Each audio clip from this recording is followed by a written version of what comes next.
Now, what's really important, and central banking controls the world today, okay? Now, what's really important about this system is that it's based on power, right? And what power is, it can turn nothing, money, the contract, into everything, right? That's what money is. Okay, so we live in a world in which banks can print out money, right? So now, let's ask ourselves a question. Wait a minute here. If the banks can print as much money as possible, why do we have poverty, right? Because we can just give money to poor people and they wouldn't be poor anymore. Why do we have poverty? If there's all the food in the world that we want, why are people starving still? Why? Because we don't have limited resources. So we don't have limited resources, we have scarcity, right? So that is the common answer, scarcity. We have poverty because of scarcity. But I already told you this. They can print money out of nothing. So money is an infinite resource. So why do we have poor people then? It's not scarce. It's infinite. It's just a number. We can at any time print out as much money as we need. So that's how power works. Power has brainwashed you into thinking something that is not true. You've been taught from the first day that money is scarce, but it's not scarce. It's infinite. And no matter what I say to you, you still believe this, okay?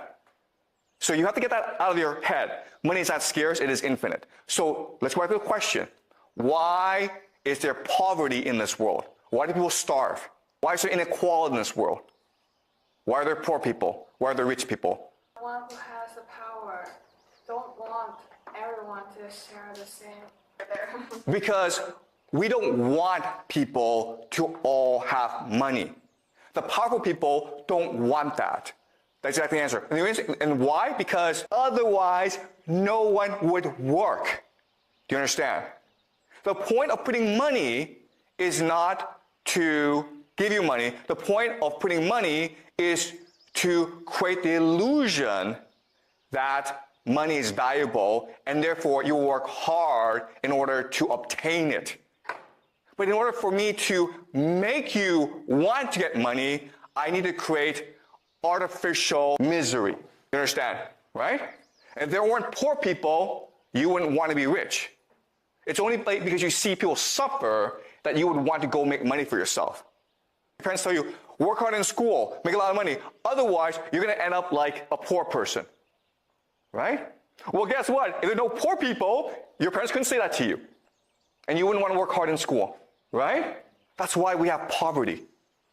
Because poverty creates the illusion that money is valuable. In other words, poverty isn't what you do to yourself, it is what the powerful do to you.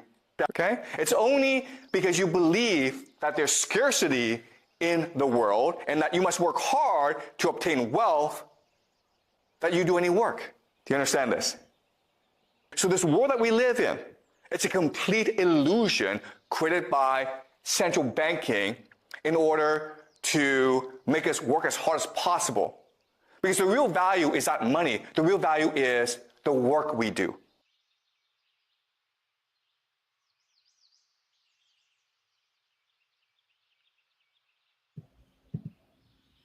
Peace to the tribe, peace to the collective. If you can hear me, put a 1 in the chat. If you can hear me, put a 1 in the chat.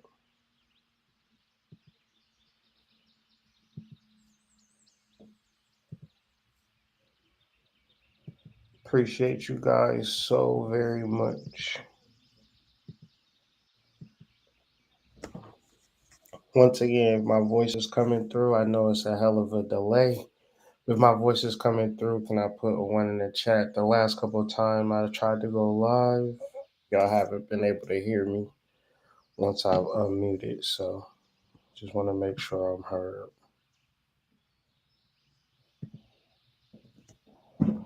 Cool beans.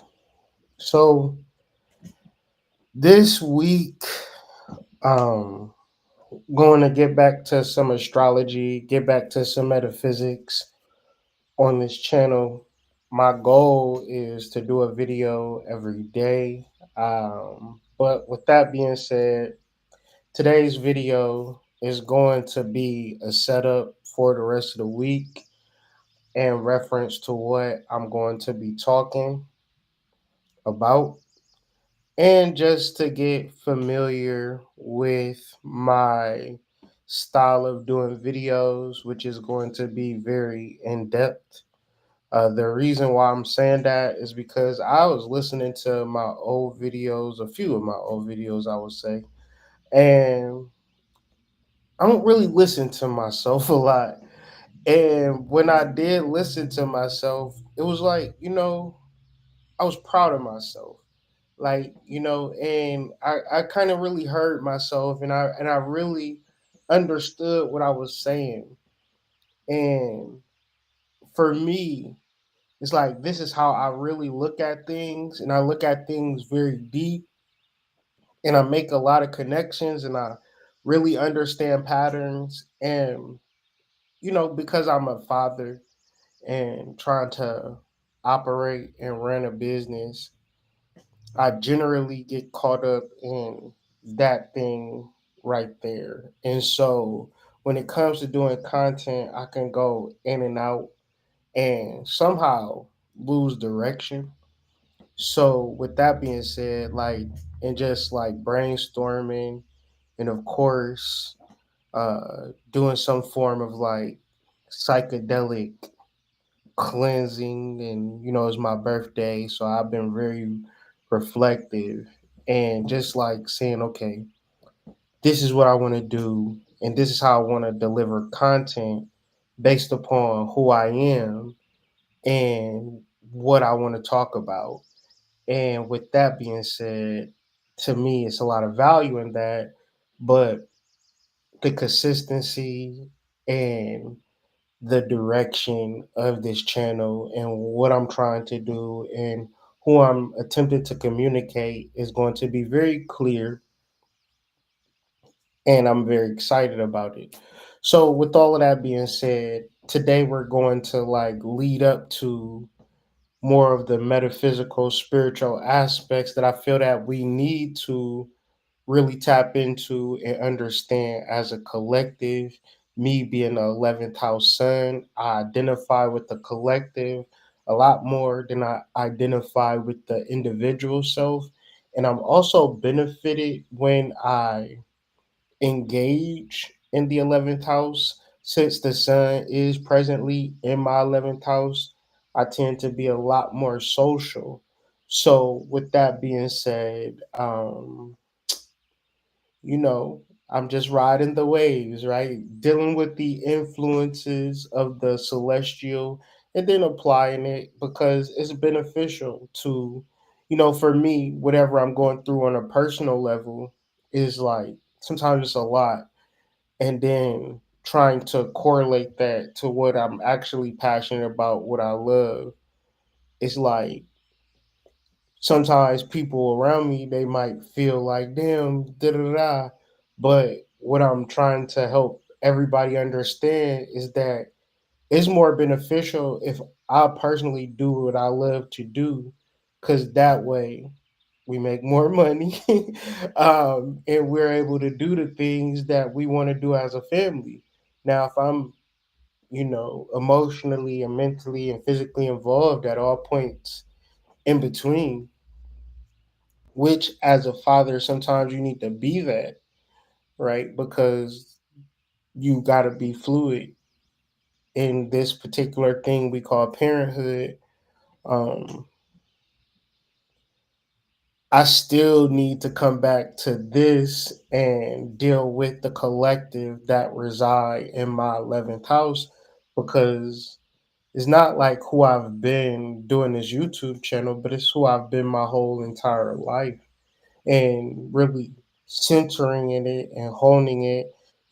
This particular transit, because we did put out a new moon article, by the way, right? Even though it wasn't a video, because hard for me to do a video on my birthday because I got way too many emotions during that particular day and time. So not negative emotions, just things that I want to do and things I want to feel on a personal level, and just centering my energy for the remainder of the year and moving into my next solar return, so setting the intentions, and plus it's falling on the new moon, but I'm not going to leave the collective hanging. And I did something special with this article. If you didn't get a chance to read it, which is going to be on my Substack, a free article, of course, where we're breaking down the new moon, of course, like we always do, showing crazy correspondences and things like that. But, right, what I did was special. I broke it down. I showed you how to find the house and find the house for the new moon. And then if you was able to find the house, so for me, it happened in my 11th house, right? Find the right community.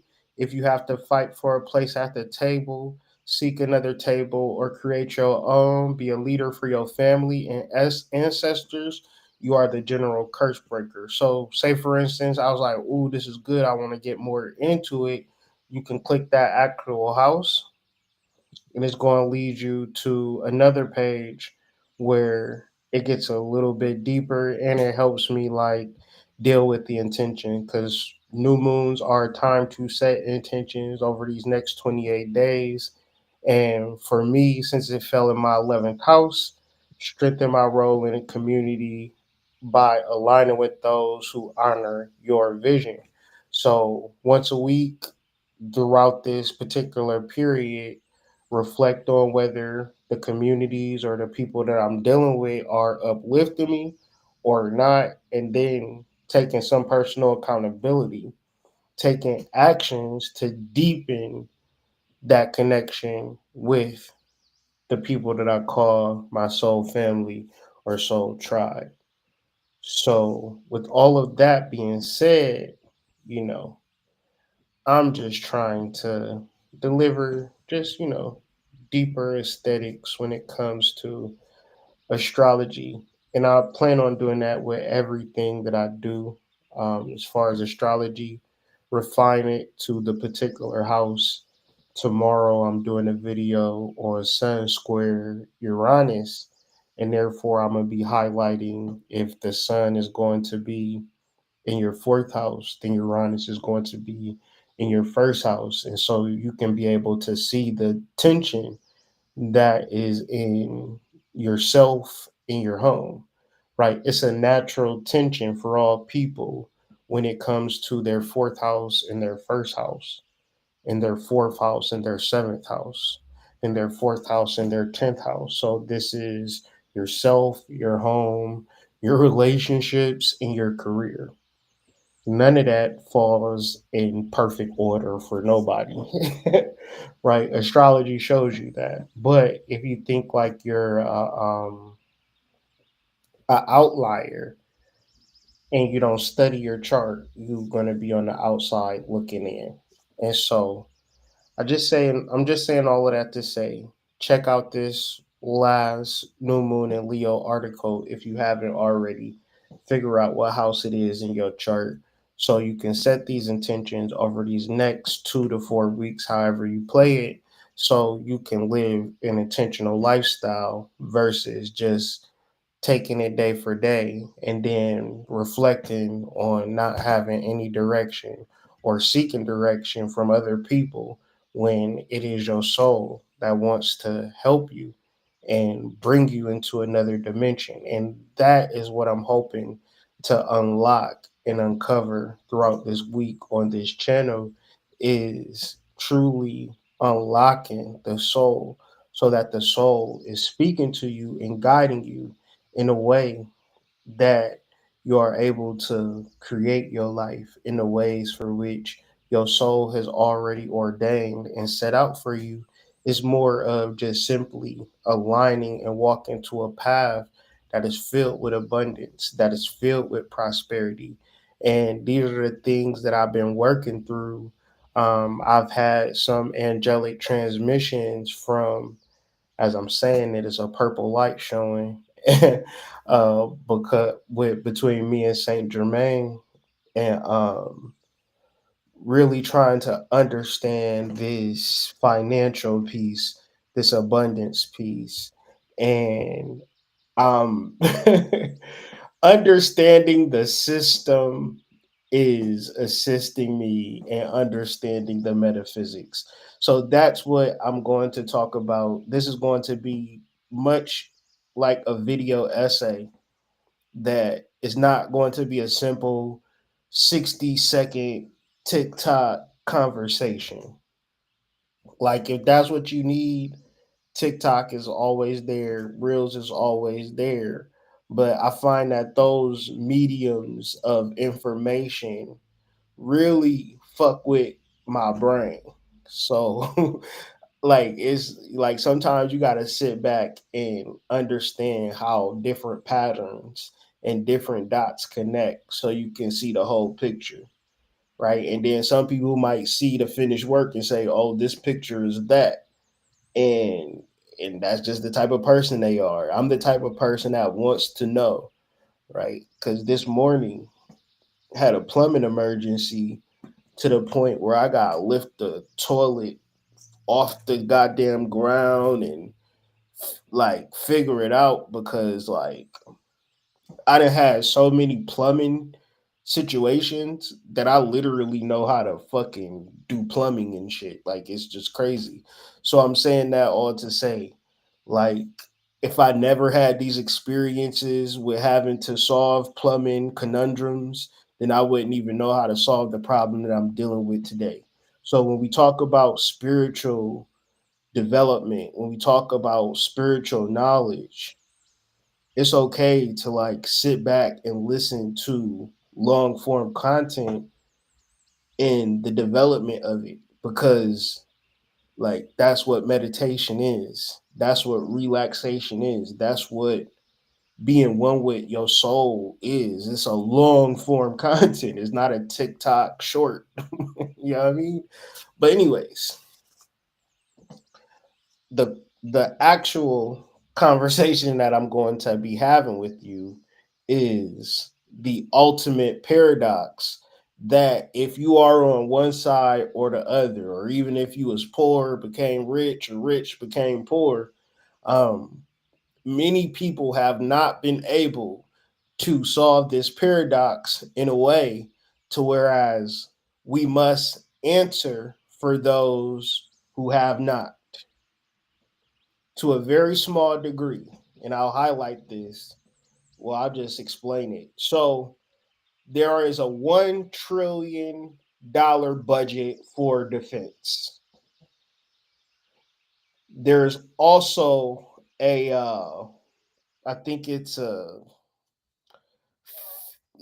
not even, probably like, I want to get the correct number, so I'll refer to the article in reference to how much is spent towards solving the homeless problem, because you got to start to understand in reference to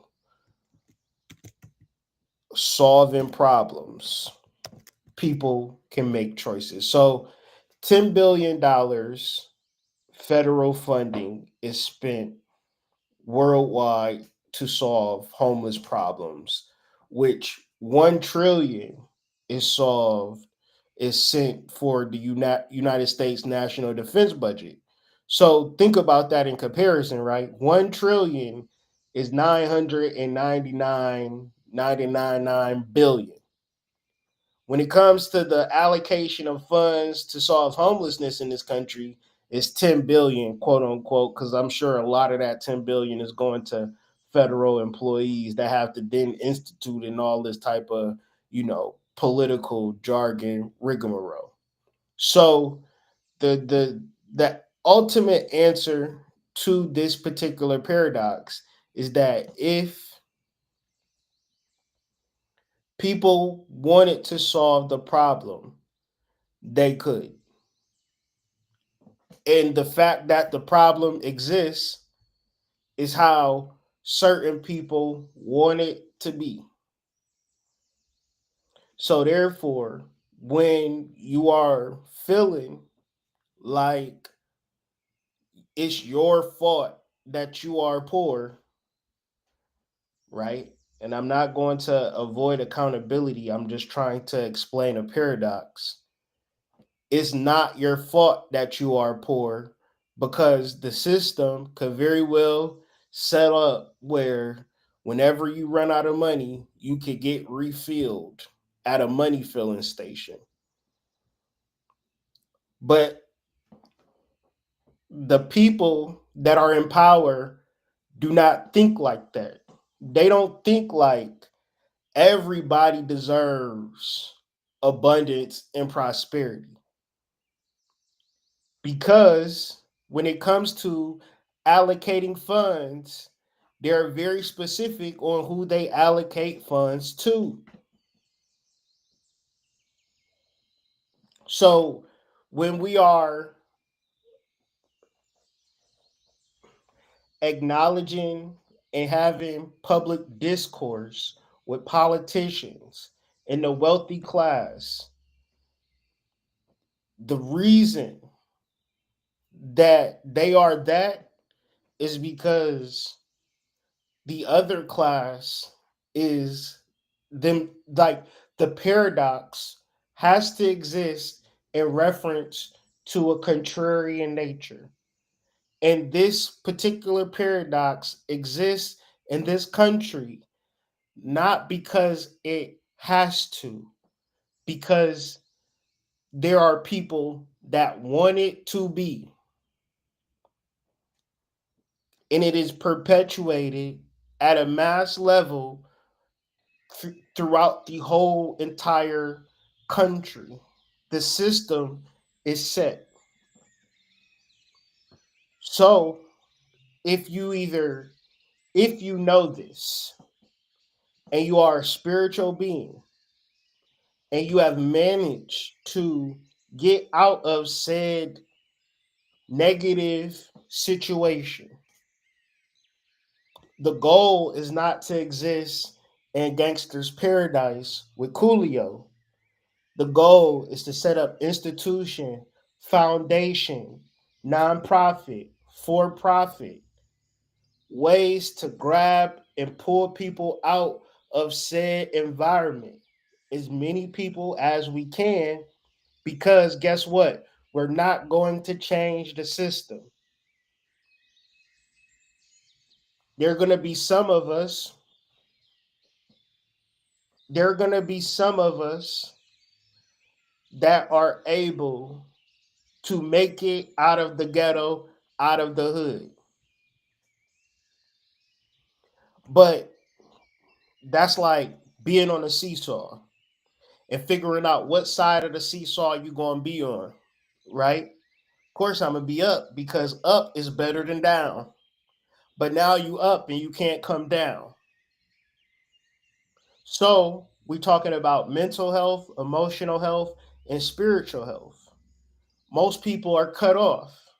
So if you ever met somebody that got their shit together, don't they generally lack a spiritual component to themselves?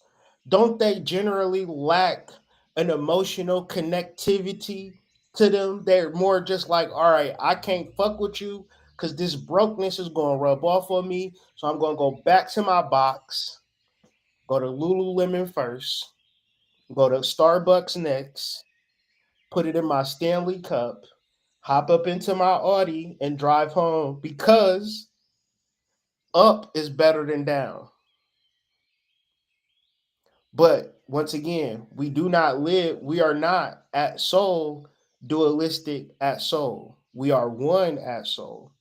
So all paradoxes can be solved. Because this is going to be an ever ending game. At a human level, you are going to be chasing something that don't exist.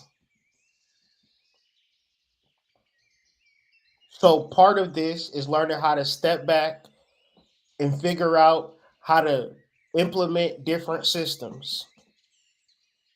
So once again, you are a human being. You don't have a business bank account. That don't make no sense. If you are a human being, You need a business bank account.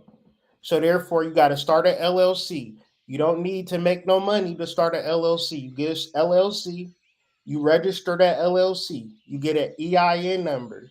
You go to basically any bank, you start a business bank account. And guess what? Your job, your direct deposit, you start direct depositing it into your business or bank account for the time being. Maybe you think about this a year later, 2 years later, 3 years later, and decide, oh, I want to get funding.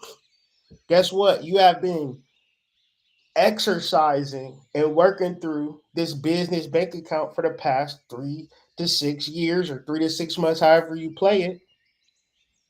It's easier for you to, it's certain businesses that just want to see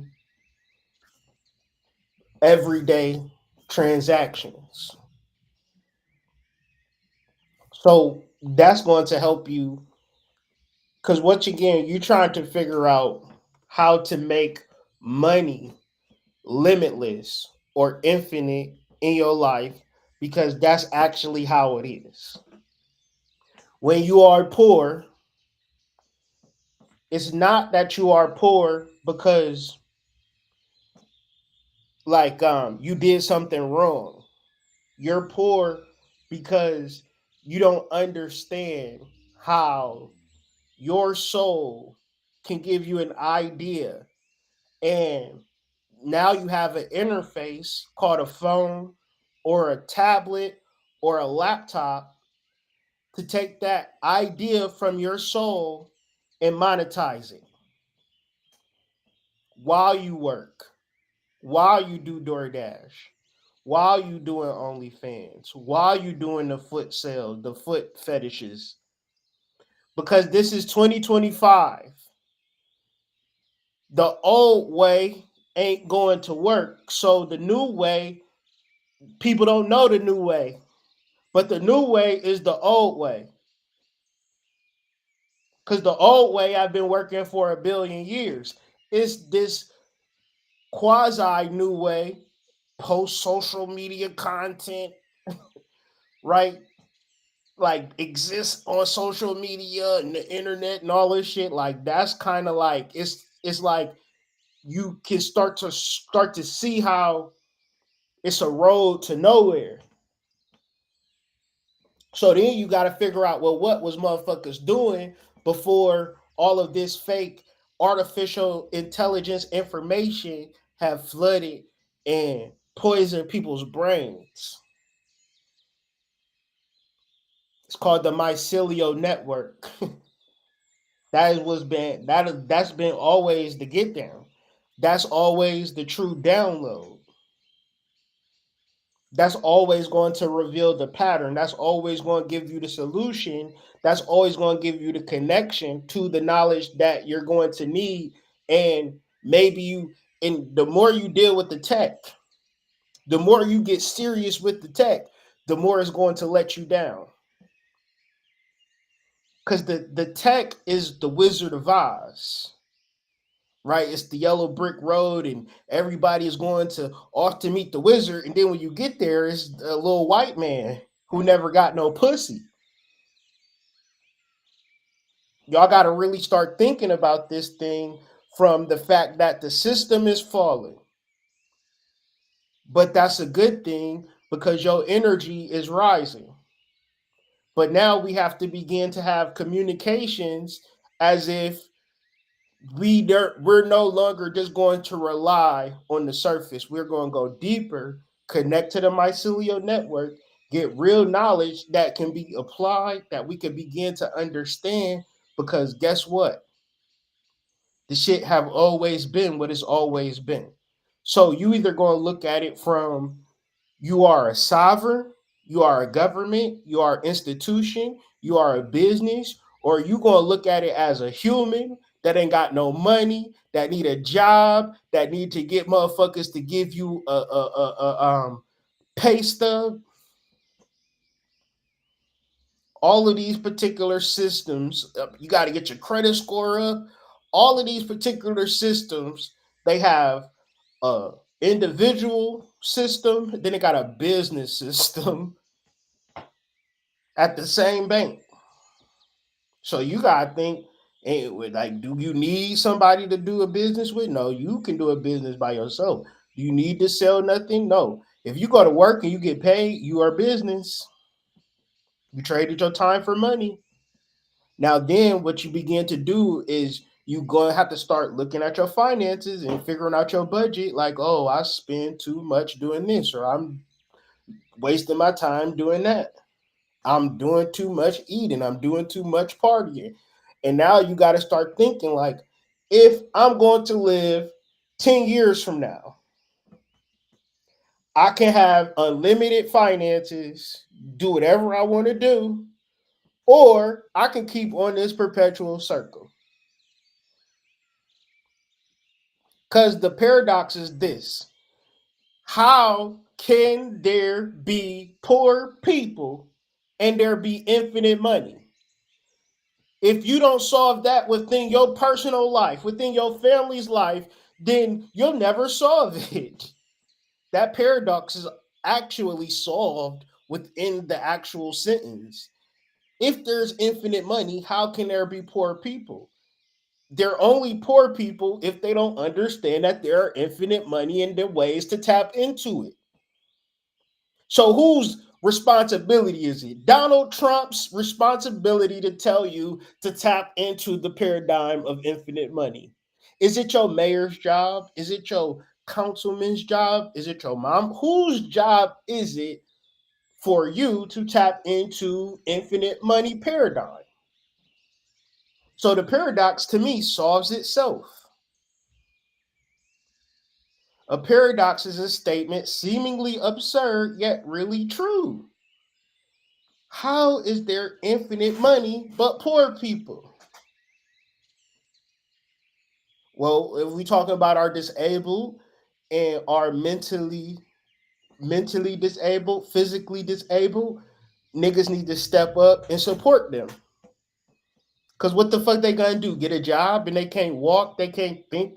We gotta create a whole entire structure that support those who can't take care of themselves. First off and foremost. And then we just need to keep building upon that. Because we cannot live in a world to say, well, I'm good. They got to figure it out for themselves.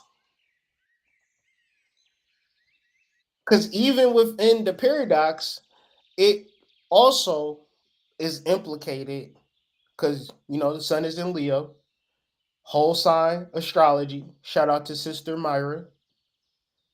Aquarius, Leo, they're whole sign partners.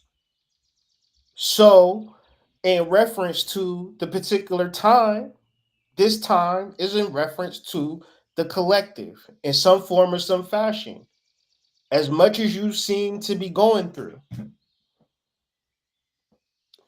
So there's personal responsibility and accountability, but then there's also a need in a definitive looking out for other people in reference to the ways that you can look out for other people to help this thing come into some form of shifting and pushing through this new reality that we're all pushing for.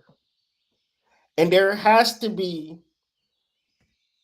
a common understanding that we are all prosperous, but we all have to work. So there is no exploitation. Because what we have now is a small group of people that watches other people work for them. And honestly, we have to actually spread the wealth. We have to enjoy this life as a collective, and we all have to accept that this is the true golden age. This is the true utopia. This is what people have been waiting on. It's right here. But the very few people that want to hold on to all of the wealth, and we see them hold on to all of the wealth, all of the dollars, and we then say, well, we don't need it. We don't. Yes, you do need it. Yes, you do want it. Because if it came down to you buying a new car or traveling, there shouldn't be something that says you didn't do it because you was too busy working, or you was poor, or your mama couldn't afford it. That is Poverty is a mental illness. Being limited to what you can do financially is a real big problem. We just too comfortable being in this particular space that we can't even come as a collective and say, wait a second. Even though all of these things could be happening. So I seen this one post on TikTok that said people are under a form of hypnosis, and I'm starting to agree. And the reason that I'm starting to agree is because the article is on the Substack. Make sure you check it out. Link is in the description. Central banks have printed $25 trillion since 2008. Since 2008. $25 trillion is 999,999,999,999 plus one, nigga. What the fuck? Times 25. Somebody, and don't get this shit confused. When the money hits your account, you can do whatever the fuck you want to do. This is a life that you want to live. You got to begin to start to accept the fact that you don't want to be a conscious nigga that feels that everything is cool because you exist outside of being wealthy. As long as I can meditate, brother, that's all that I need. No, not when central banks are printing money, giving it to other people so they could, do whatever they doing. And not to be jealous, not to point no fingers. I'm just saying it to a space that what about you and what about you want to do? So since the US Federal Reserve initiated first quantitative easing program during the global financial crisis in 2008, central banking has been turned upside down. Data acquired by Fimbo indicate that the world's leading central banks all over the planet. So once again, this concept of a central bank is a global conspiracy against the people of the world.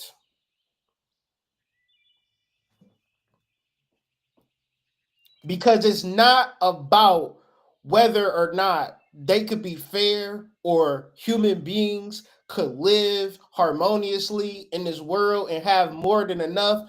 No, it is a system so a certain group of people can have access to a certain system of power, so a certain group can have power and control over a large majority of people. That's the game. The money is like, nigga, if somebody said, all right, we about to play Monopoly. When you play Monopoly, what you get? You get a fucking figurehead, which is your body, and then you get cash. And the cash is associated to the body. So you go and play the game. So what a nigga do? Nigga walk around, I buy property. I got property, I buy houses. Cool. But you playing the game. What they give you? Monopoly money. Cool. We're stuck in a game. We're stuck in a matrix. Because once again, The nigga who worked so hard for the money, old Cindy Lauper looking ass nigga, when you say the money ain't real, he gonna feel like, damn, all of my hustle and bustle ain't real. No, that's real. The money not real. So the strategy to play Monopoly and the tactics to, whatever the case may be, you a good Monopoly player, that can exist. And it's people who suck at Monopoly, don't understand it, always lose at it. Now, if we're going to look at the world from a real perspective, we're also saying that, all right, if you're a good Monopoly player, you deserve more. But if you're a bad Monopoly player, you deserve less. Because the money is created from a bank. So you're going to look at it one of two ways. It's a fucked up system. I ain't going to deal with it. Or I'm going to get as much money as I can because I can't change the system. So to me, learning about credit, learning about funding, learning how to manage money, right? Because if you can't manage money and you get funding or you get credit, that's just not going to last long. So you're going to have a holistic approach to money that includes ledgering, accounting, and, growing. So you got to figure out how to bring money in. Because you might be the type of person that don't know how to get funding or can't get funding no matter what you do. So therefore, you got to figure out how to sell. But whatever you're doing, or you just got to get a fucking job. A lot of people just got to get a job, work, and that's how they make money. But making money is the first part of the whole shit. What that money begins to do. That's the system. That's the game. You shouldn't be making money like, all right, I'm about to spend it every time you get paid. And you fucking, well, how old is you? You fucking 40, still consuming? You still doing the same shit you was doing when you was 22? You get paid on Friday, the check going by Sunday? I would go crazy if I was 40, living check to check and knowing regardless of whatever I gotta do, shit, I gotta save and eat ramen noodles just to the point where I can have some goddamn cushion. I gotta do that because I can't, it'll drive me crazy. So it's a personal responsibility and it's an accountability, but then it's a certain level of metaphysics that go along with it too. It's 25 trillion in this global economy since 2008.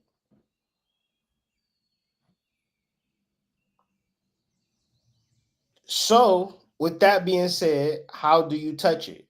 A lot of it, when you talk about goddamn central banks, how do central banks work? Central banks are like the big bank that prints the money, and then it gives it to every bank that right? That's not a central bank, it's going to be a regional bank or national bank, whatever.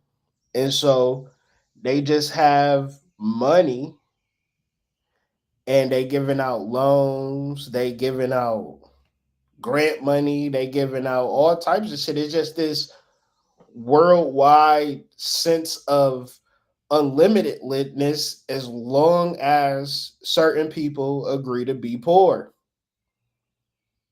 So you as an individual got to figure out either exit the game or play it at the highest level. Cause I'll be damned if I sit back and be like, well, I understand all of this shit and I'm ashe to all the ancestors, but you know, gotta struggle, gotta remain financially insolvent.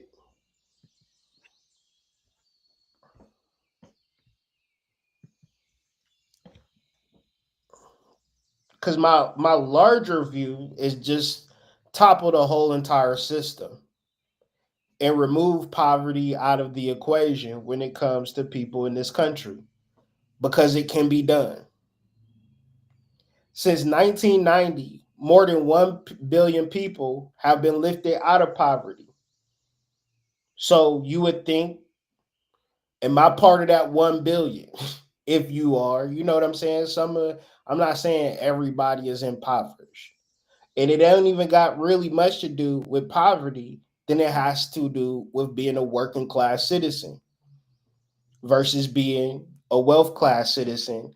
That the difference between the two, working class citizen gets paid, spends the money that he gets paid on.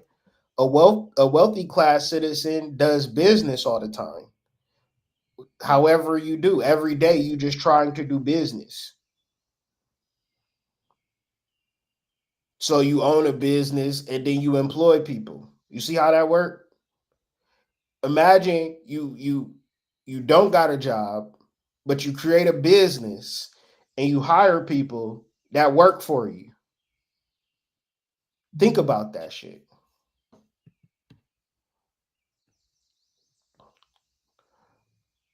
So this is the get down. Money is not a scarce resources. Governments can create it without a limit. We seen all of this happen during the US aid, where I wonder if I got this stat pulled up.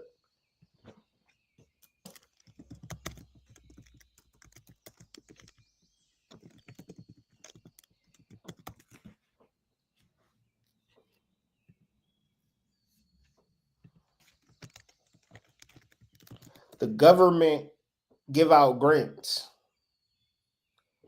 In 2023, US nonprofits received 303 billion in government grants. So I'm saying all of that to say, I know like you can have a nonprofit and tap into some of this money. Or you can have a nonprofit. Most nonprofits run to the space of getting funding, and part of that funding, if you are like the CEO, part of that funding you can write within the budget is your living expenses.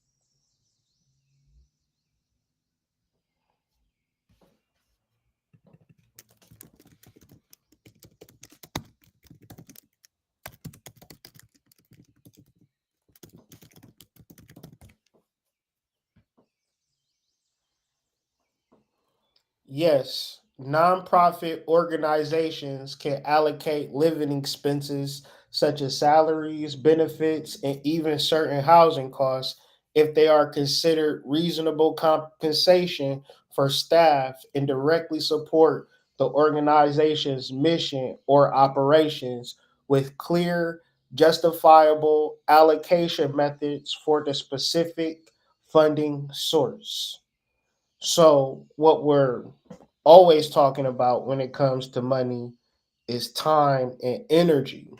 That being a working class citizen, you don't have the time and energy to go to the library and meticulously create the budget that you would need for a nonprofit so it can get off the ground, so you can start filling out applications for funding to federal funding, state funding, local funding, private funding, uh, international funding, right? These are all things that exist that most people don't have the time and energy to to research rather.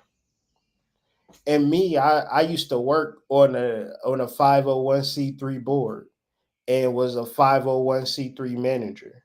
So I spent a lot of time at the Foundation Center in Cleveland just researching and filling out applications for funding.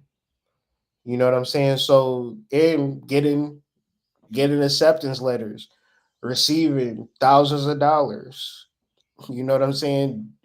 Just because I filled out a form. And I knew how to fill out a form because I researched how to fill out a form to get said funding. But I was at the foundation center from the moment it opened to the time it closed. A grant paper and researching papers with hundreds of references. So if I was working at a job, how would I ever do that? So once again, this system is a perfect system for creating the condition for you to be either hypnotized, impoverished, or on a vicious cycle. And it's a difference between a magician and a homeless person. A very subtle difference. Not it's not a difference that's like huge. It's a difference between a homeless person and an entrepreneur, but a very subtle difference between these two people. And I would say that this difference is understanding.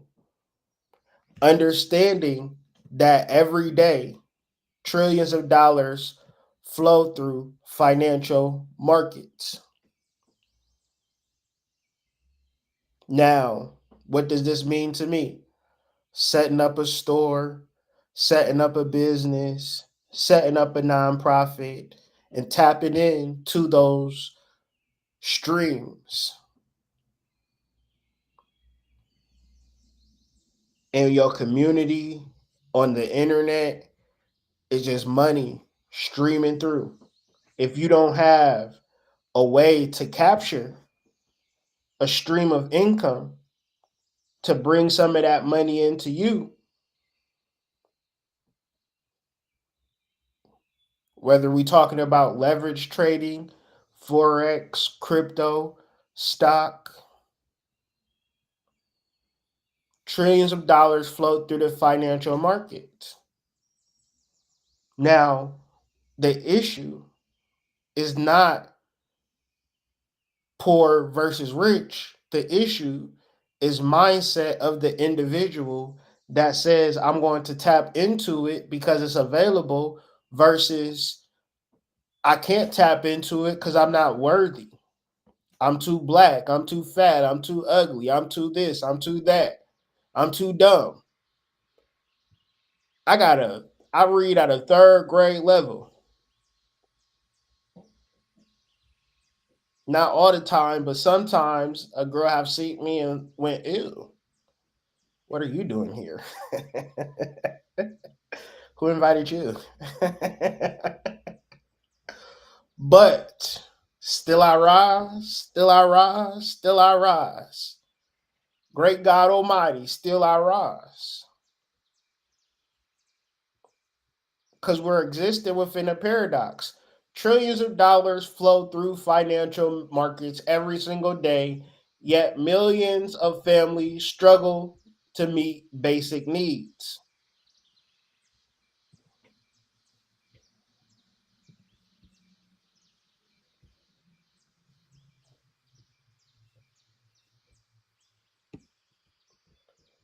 In 2024, Snap served an average of 41.7 million participants per month.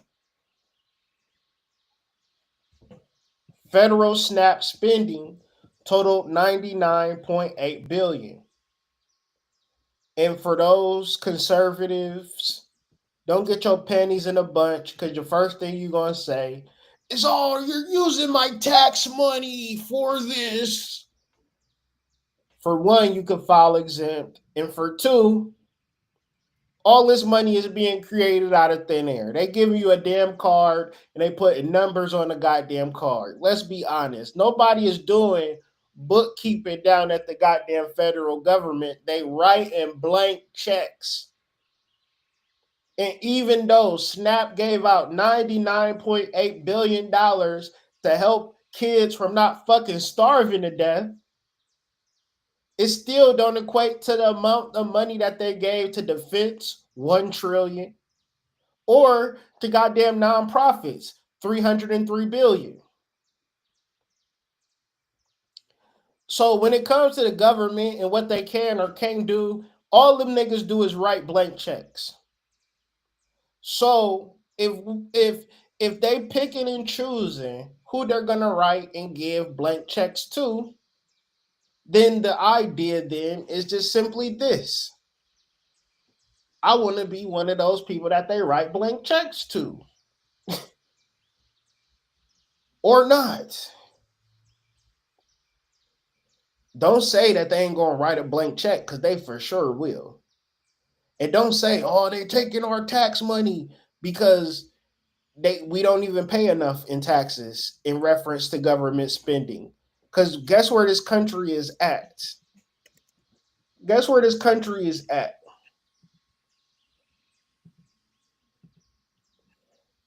This country has accumulated up to $37 trillion in debt. So $37 trillion in debt. Ain't no way we paid $37 trillion in taxes. Because what are we talking about here? They trying to sell me something on a goddamn debt clock site. You would say get a free ebook. I don't want no free ebook. I just want to see how much we in debt as a country. This shit rise every single day. Let me try to zoom in. They hit you with damn spam. $37 trillion, 273 billion, 121 million, 500, 600, 700,000, and infinity hundred. But $37 trillion and United States national debt. That's $37 trillion in government spending. That is unlimited, infinite money that is being spent by the second, by the minute, by the hour at an infinite level. They don't think about money in the way that you think about money.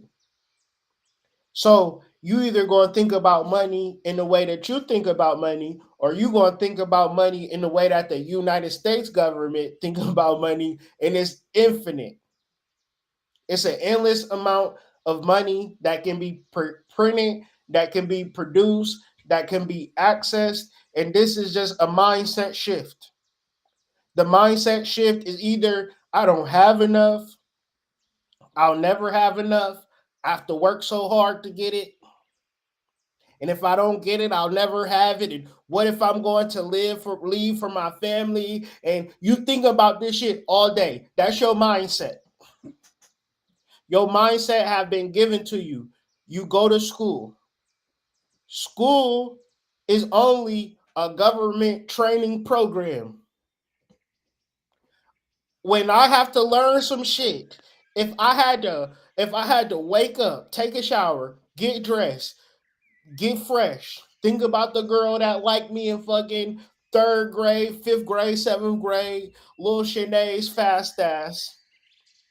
I had to get fucking baby hairs in my fucking hair, got to get my outfit for my first day, all of this bullshit, and then try to learn some shit. You got me fucked up. You're not sending your school so they can learn. You sending your kids to school so they can be indoctrinated, so they can work. Why? The reason why you send your kids to school right now, why? Because you got to go to work. You just programming your kid, you conditioning your kid to work for another person, to be indoctrinated about a country that's not even fucking real. This is not a country, this is a corporation. Public school, in quiet as kept, the private school voucher program is going to be an indication that government wants your kids. So you got 12 years to lose your kids. Your kids gone, and ain't no generational wealth. Ain't no fucking curses being broken. Because we sending our kids to school. Now, do what you do. Everybody got to do what they do. And I'm not judging. But all I'm saying is this. All that funding going to that school, you think that they give a fuck about your kid for one? For two, what is the money doing? They giving your kid adequate nutrition. They teaching your kid how to be a better person, how to succeed in life. Or you just sending your kid to a social experiment. Like, if you got a daughter, at least send her to an all-girls school. What the fuck? You got her in school all day around them stupid ass niggas?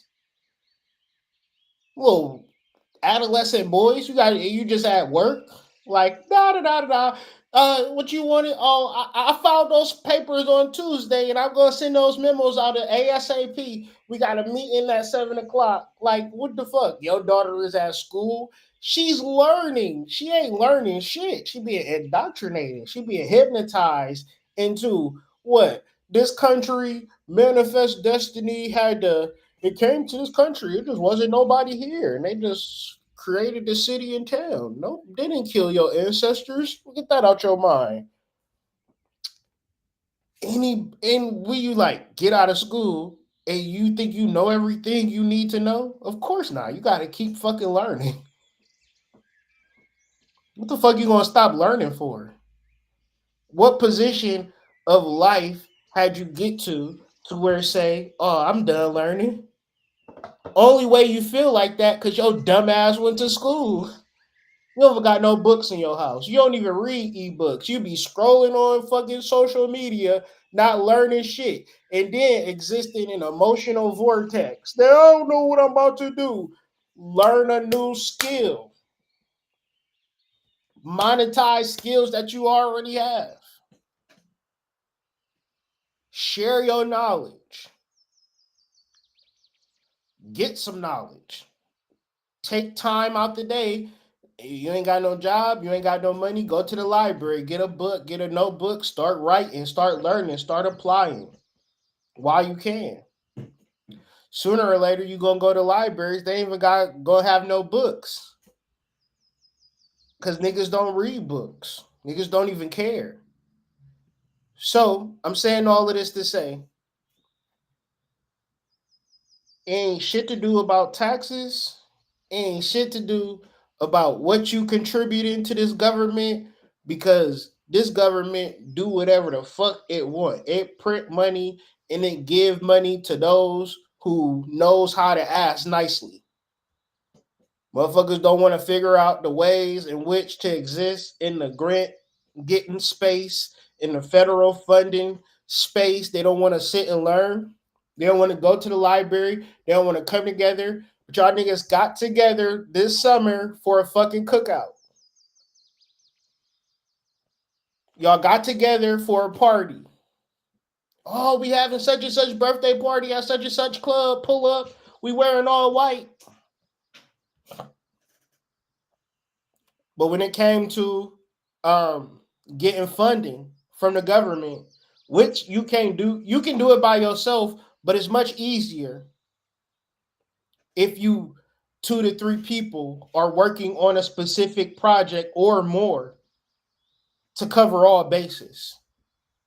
So when it comes to getting the proper funding for your group, housing, cars, y'all could have sat together and worked together, but y'all sat together, y'all smoked, y'all drunk, y'all partied, y'all shook y'all ass, y'all went on fucking 2-mans.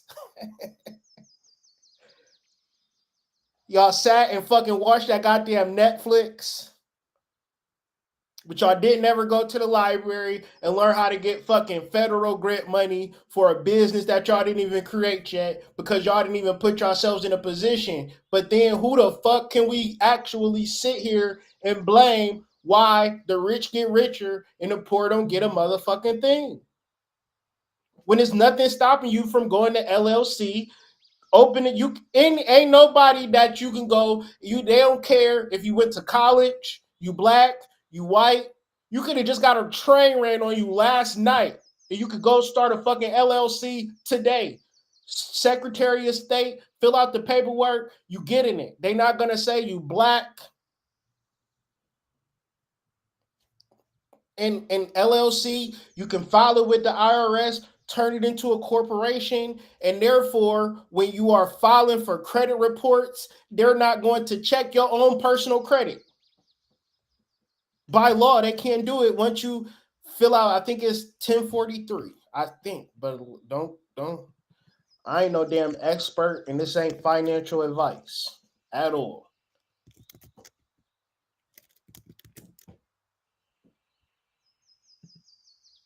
It's Form 2553. This election to be an S corporation can be accepted only if the tests are met under who may elect per the instruction, blah, blah, blah, blah, blah. So, once again, is there a, hold on, can you be black and poor and start an LLC? Yes, a black person who is poor can absolutely start an LLC. One in the chat. Can you get a business bank account with a LLC? Yes, you absolutely can and should open a separate bank account for your LLC to maintain limited liability protection and keep finances organized. Okay, now, if I deposited and grew my business bank account over time, could I get funding? Possibly. Yes, consistently depositing funds and growing your business bank account will significantly improve your chances of getting funding. Okay, let's do this one thing. If I elect for S Corp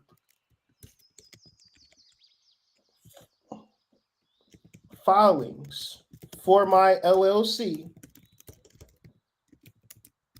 do I protect my personal assets, which is credit and things of that nature? Yes, electing S corporation status for your LLC does not eliminate your limited liability connection. The LLC itself already provides that protection by separating your personal assets from your business debts and liabilities. Your personal assets remain protected unless you personally guarantee a debt or are directly involved in a wrongful act, fraud, or crime, things of that nature. So, all of this shit that I said a poor black person can do.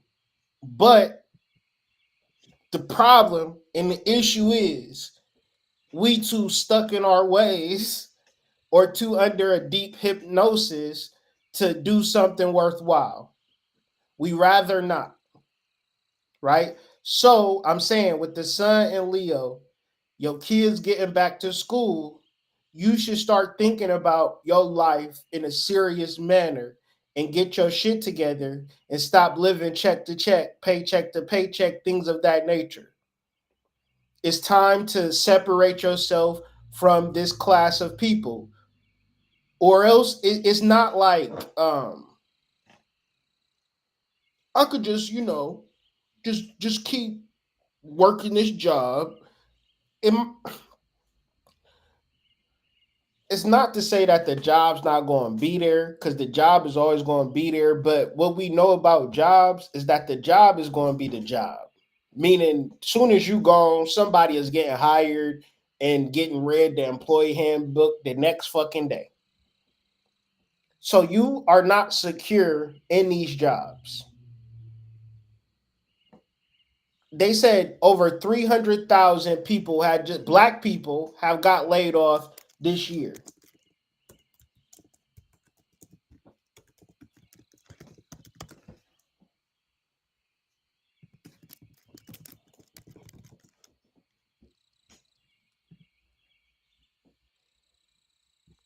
So this is a recent article. This is August 4th, 2025. This was 20 days ago. 300,000 black women were pushed out of the workforce. This is from Forbes.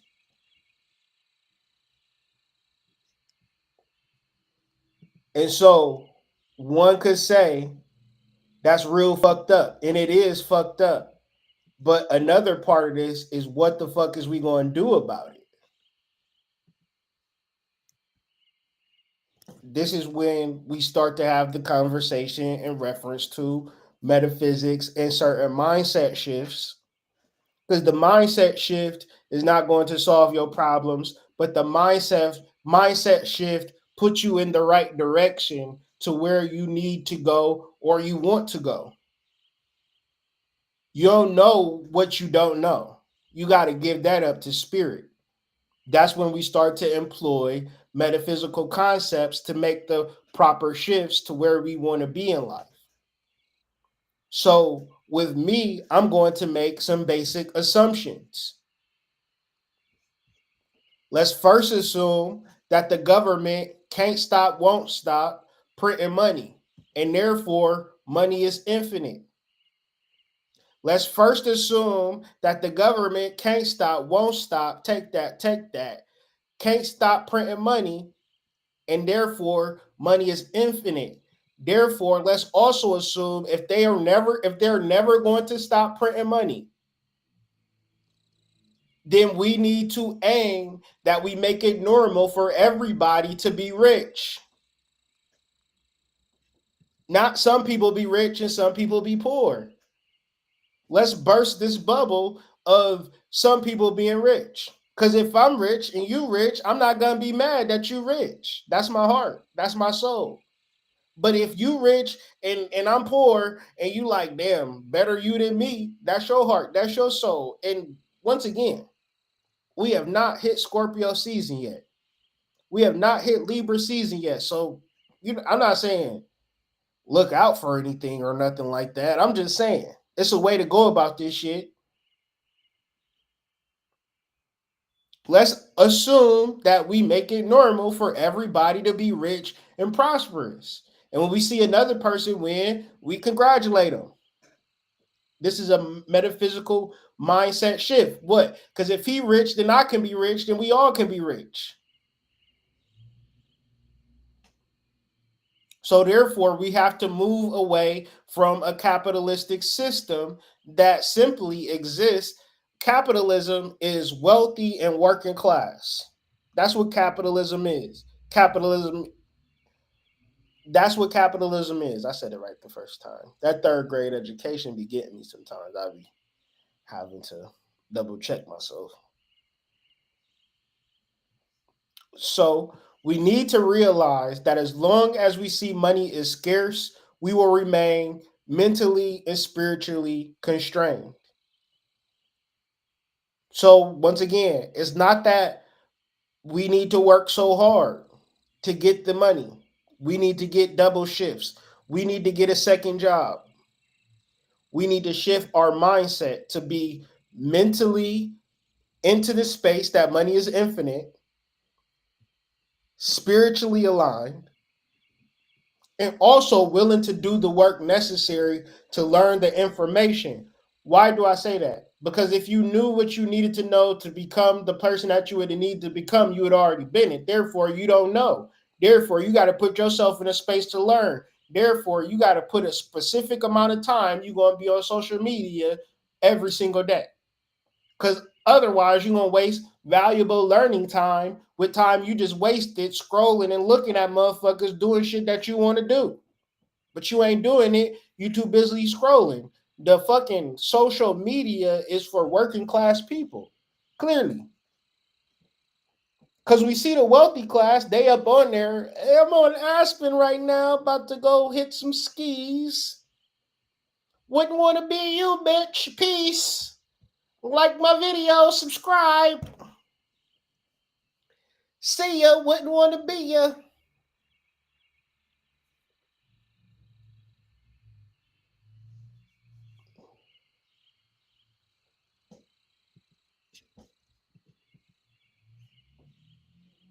Open a business banking account. If you're making money, start depositing it in there. Come up with a business plan. Come up with a budget. A business plan is simply what you want to do for your business, the plan for your business, and then the amount of money that you need to run it. So if you're a person like me, your problem is you think that you need the money to do the thing that you need to do. And that's not true. What you need is the plan. And the plan and the budget, how much is this going to cost? Because you also have a subconscious mind. So when you begin to flesh out the plan and you to the detail know down to the penny of how much money you need, you take all of that information. This could take a week to come up with, a month, a year even. Business plans generally take a long time. Budgeting takes a long time because it takes a lot of research to say, oh, everybody don't get their shit off Amazon, right? You need to figure out, especially if you're doing something that requires manufacturing or like something that requires fabrication or you inventing something or you doing something with tech. Yeah, you're going to need a budget. You're going to need a fucking budget because you're not just going to just wake up one day and be like, all right, I got $1 million. I'm about to start a business. Where do I start off with? You're going to look dumb. You're going to waste that shit. That shit's going to be stupid. So I'm saying this all to say your idea and your ability to act it out and to flesh it out is your gateway to seeing it through, even if you got the money. But most people don't have the money, but that's cool.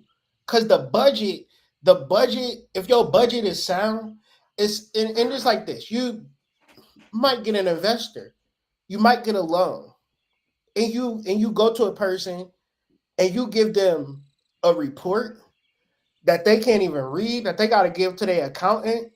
And this accountant says, well, this report specifically says, to simplify it for you, because he a money man, simplify it. If you invest 100K, he'll give you $1 million back in 10 years. Oh, shit. We'll give it to him then. If you have a budget, you'll be more prone to say, all right, let me start meeting with investors. Let me enter into this space. That's what we used to do at my when I used to work for a foundation.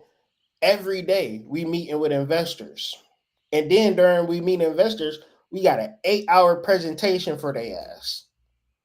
Hypnotizing their ass into giving us some money. So I say that all to say, man, start where you at and plan for your business for real. Imagine it to be something that's going to be successful and then prove it to yourself by creating a budget.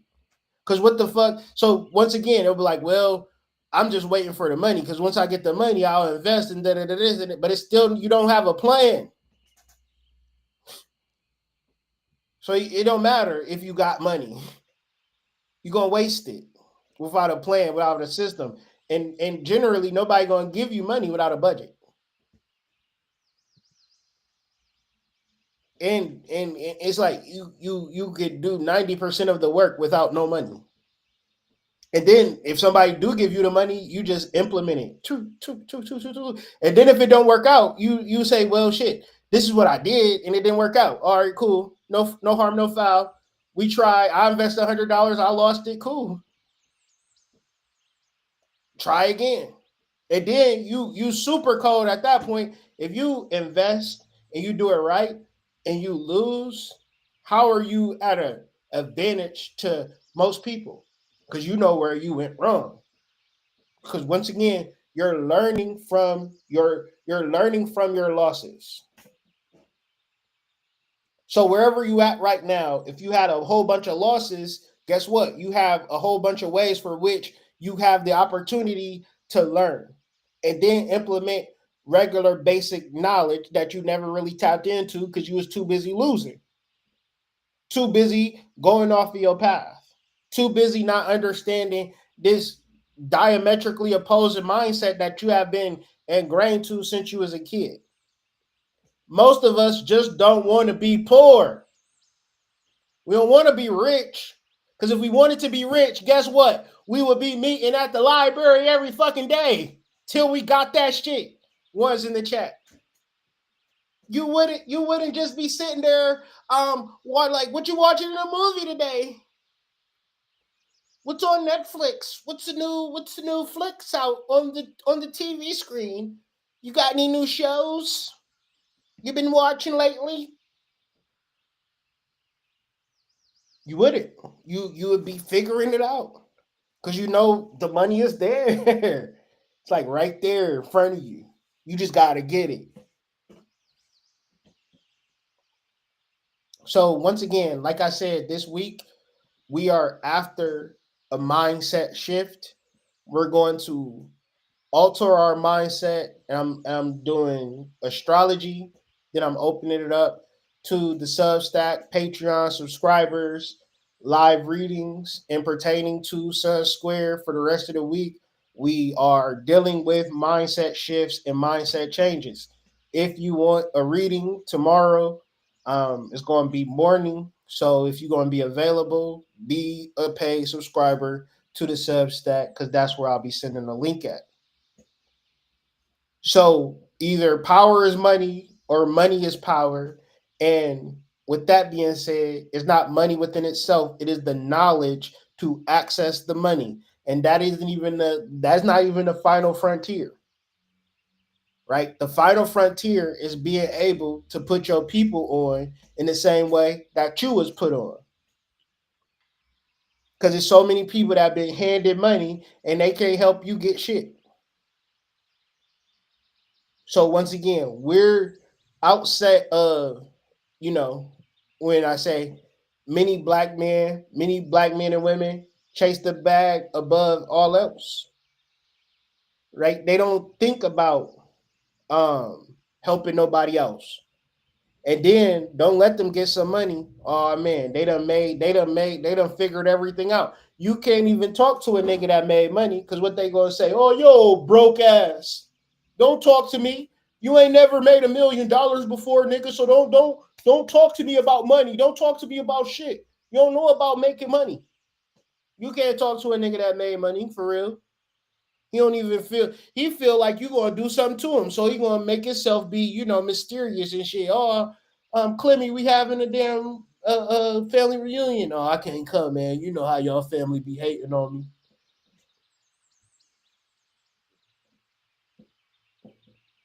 So the question I pose, does black wealth automatically translate into black power? No. Well, no, because it's too many. It's too many. We too confused and hypnotized in a space where it's actual billionaires, millionaires, conglomerates, friend groups that's making money.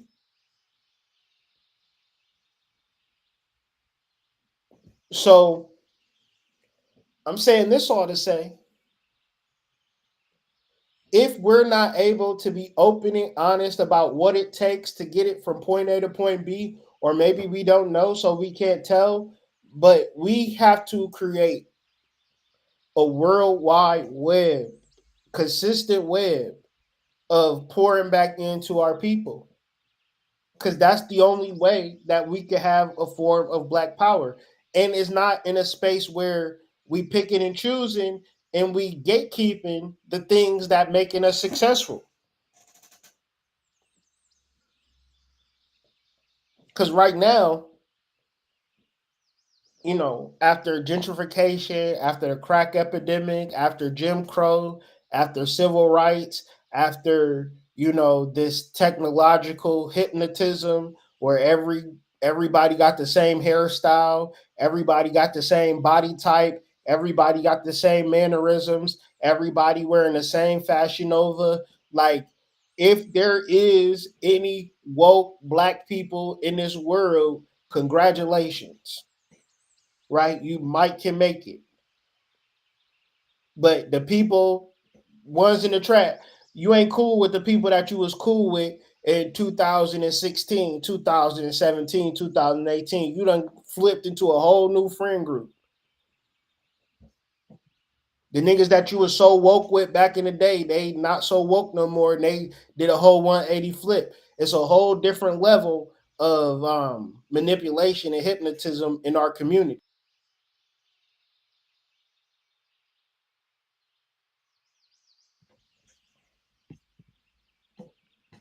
But so back to the Monopoly game analogy.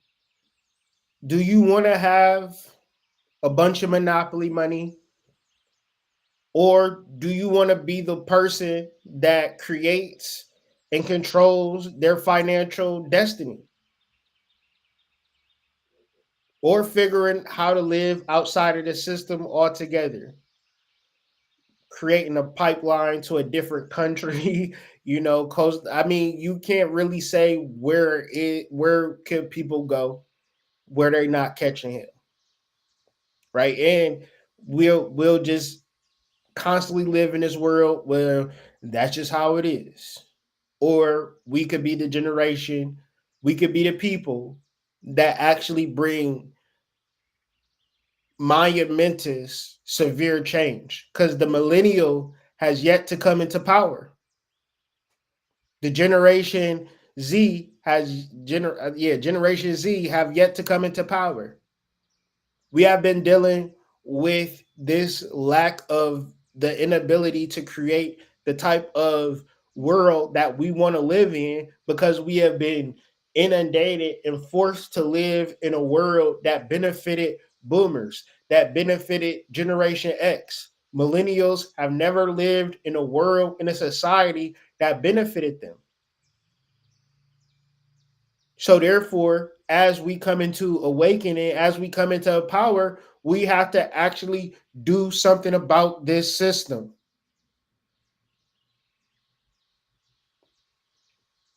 And, it's not for everybody, but for those who are able-bodied, for those who see a problem with it, that see a problem with working your whole life until you die, never getting a chance to travel, never getting a chance to have fucking fine dining, never staying at a 4-star hotel, never doing the things that you really want to do.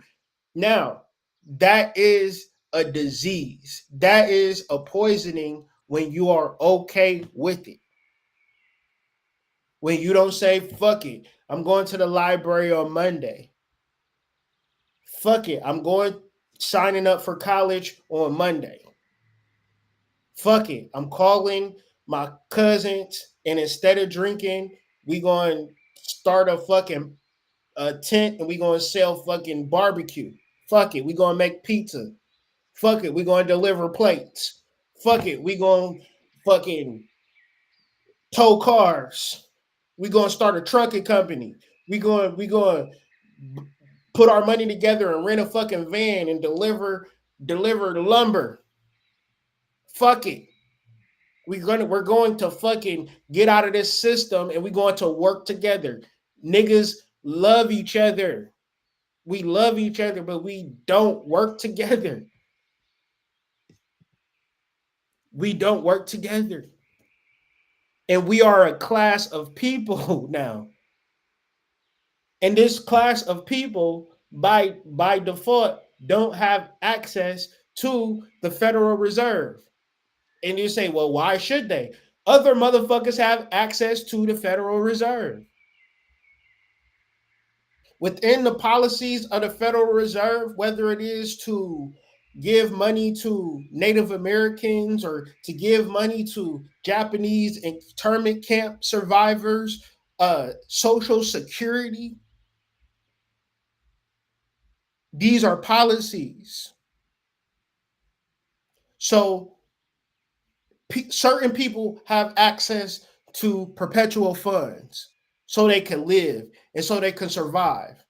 And there is another group of American working class people that don't get shit. Yet they work every day, they buy the cars, they are the economy, they spending the money, they go into the malls, or not the malls. They go in places, they go into the concerts, they doing something with their money. But if a American working class person falls on their ass to zero, they can't go to the Federal Reserve and say, hey man, let a nigga hold couple. I need 50K. I need to pay my bills. I need to pay my rent. I need to get a new car.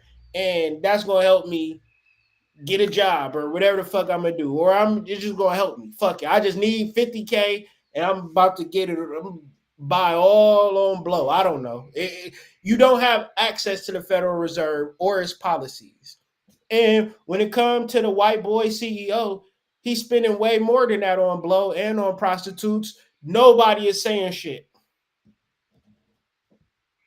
So we can't then, when we talk about reparations or we talk about funding for impoverished youth, say, well, what you gonna spend the money on? Ask fucking Bill Sewell, the fucking CEO of such and such corporation that y'all pipelined $1 billion to, what he do with the fucking money for his bonus. He got a couple of hookers and some blow. Y'all didn't say shit to him. Because all of these goddamn hoes walking around, high level hoes, $5,000 a night. Regular niggas is not booking with these ladies. We talking about political niggas, wealthy class niggas that get funding from the government, buying pussy with government money. We don't say shit. Because that's a class of people, and we a class of people. I'm saying multiple things. Of course, I'm saying multiple things, but really multiple messages. Yes, you got to be accountable. And yes, we need to fucking abolish the system too. And of course, one cannot abolish a system not understanding how to succeed in it, right? And how to fail in it. So at a certain level, yes, make your money, get your funding, do what you got to do. But at a certain level, you got to begin to want it for everybody. Because when the system breaks and falls, everybody don't become poor, everybody become wealthy. That's why the system, they don't want the system to fall. They don't want the credit system to fall. They're going to keep building on this $1 trillion debt. So by 37 trillion, which is a number nobody have ever seen before. That's not a real fucking number. That is infinite money. So either we all get access to infinite money or the whole shit got to collapse. So we all can get access to infinite money. Because we all do have access to infinite money, whether we know it or not. So how are we looking at this? The Federal Reserve and the illusion of work. The average working man grinds for a paycheck while the banker or fund manager creates a vehicle, a fund, a product, a scheme that magically multiplies wealth. What is one of the things that is a scheme that's magically multiplying wealth? AI. AI is just a search engine on steroids. It ain't nothing more, nothing less. And it can't be nothing more, nothing less because there's no such thing as artificial intelligence. It's just a bunch of our inputs and it's trying to correlate and correspond what a human would do. And the more you deal with it, the more you just want to stop dealing with it because one, it make you dumb if you use it all the time. Nigga will ask you a question, and instead of saying what he think, nigga will ask AI what they think. Nigga try and get him some buns. He don't be like coming off the hip with some shit. He be asking AI, what should I say to her? A lot of times where the nigga's so smooth and romantic on the chat, and then when you meet him on a date, he ain't got nothing to say because he can't access the AI right then and there. This AI shit is crazy and it's a scheme because once again, it's a bubble that's going to pop with like it's not going. You might be using Chat GPT for the rest of your life Because, like I said, it's a search engine on steroids. But all that other AI shit, they just be using ChatGPT to make it seem like it's a brand new product. But then the person will use ChatGPT, call it something else, and be like, invest $1 million in it. That's a bubble. Eventually, that shit's going to pop.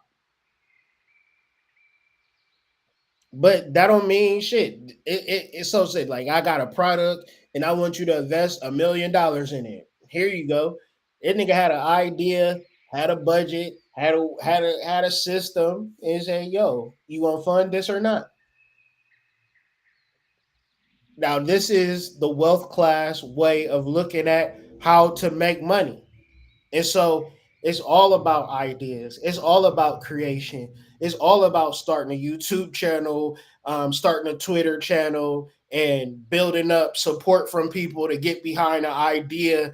So turning those people into people that you can monetize too, making money, things of that nature. Or a person say, man, I don't want to do that. I just want to work. I want to work, get my money, this, that, and the third. Cool. But make sure you invest in that money into a business bank account.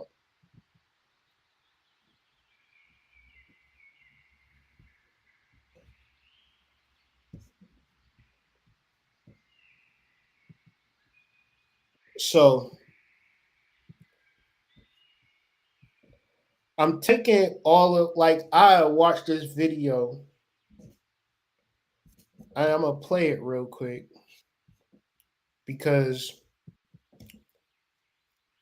for those that's just joining, it's helping me curate this conversation. It's helping, and it'll help you understand this last part, because the last part of this video I want to really talk about some metaphysical solutions based upon some metaphysical writers that not only predicted this time but gave us solutions how to not be a part of the working class and be a part of the wealth class so we can help ourselves and help others. So I seen this video. I literally, like, I get captivated by shit. You feel me? And like I said, this video really spoke to me in a space where it really motivated me, inspired me to, do this video, but also a whole bunch of different things that I'm about to be doing because yeah, money is infinite, and is basically how we're looking at it, and then how we're inspired on a day-to-day basis, how we show up every day with this idea, with this thought that this world is infinite and what we can actually do is infinite, so we can begin to work towards it. And maybe it won't happen in one day, but this fire, this joy for living is something that we cannot lose through the grinding day to day, or struggling to, you know, meet ends meet, or all these particular things that we particularly quote unquote struggle with. These begin to be our, this is who we are. And really, if you scale back just a couple of steps, you would see like the solution was probably right there under your nose the whole time, but you didn't even take a step in that direction because your mindset hadn't shifted to the abundance. So, I'm telling you, I'm gonna be on this shit the whole entire week, and what guarantee can I make, right?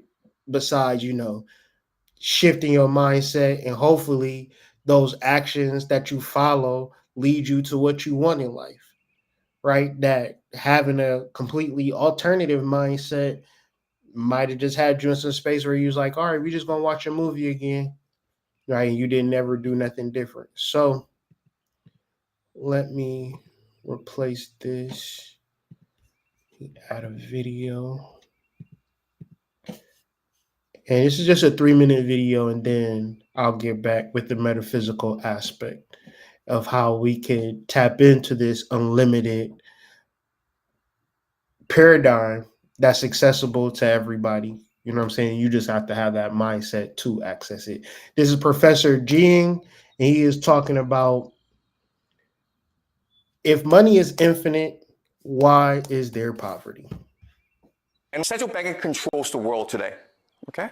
Now, what's really important about this system is that it's based on power, right? And what power is, it can turn nothing, money, the contract, into everything, right? That's what money is. Okay, so we live in a world in which banks can print out money, right? So now, let's ask ourselves a question. Wait a minute here. If the banks can print as much money as possible, why do we have poverty, right? Because we can just give money to poor people and they wouldn't be poor anymore. Why do we have poverty? If there's all the food in the world that we want, why are people starving still? Why? Because we don't have limited resources. So we don't have limited resources, we have scarcity, right? So that is the common answer, scarcity. We have poverty because of scarcity. But I already told you this. They can print money out of nothing. So money is an infinite resource. So why do we have poor people then? It's not scarce. It's infinite. It's just a number. We can at any time print out as much money as we need. So that's how power works. Power has brainwashed you into thinking something that is not true. You've been taught from the first day that money is scarce, but it's not scarce. It's infinite. And no matter what I say to you, you still believe this, okay? So you have to get that out of your head. Money is not scarce, it is infinite. So let's go back to the question. Why is there poverty in this world? Why do people starve? Why is there inequality in this world? Why are there poor people? Why are there rich people? The one who has the power don't want everyone to share the same. Because we don't want people to all have money. The powerful people don't want that. That's exactly the answer. And why? Because otherwise, no one would work. Do you understand? The point of putting money is not to give you money. The point of putting money is to create the illusion that money is valuable, and therefore you work hard in order to obtain it. But in order for me to make you want to get money, I need to create artificial misery. You understand, right? If there weren't poor people, you wouldn't want to be rich. It's only because you see people suffer that you would want to go make money for yourself. Your parents tell you, work hard in school, make a lot of money. Otherwise, you're going to end up like a poor person, right? Well, guess what? If there are no poor people, your parents couldn't say that to you. And you wouldn't want to work hard in school, right? That's why we have poverty. Because poverty creates the illusion that money is valuable. In other words, poverty isn't what you do to yourself, it is what the powerful do to you. Okay? It's only because you believe that there's scarcity in the world and that you must work hard to obtain wealth that you do any work. Do you understand this? So this world that we live in, it's a complete illusion created by central banking in order to make us work as hard as possible. Because the real value is not money. The real value is the work we do.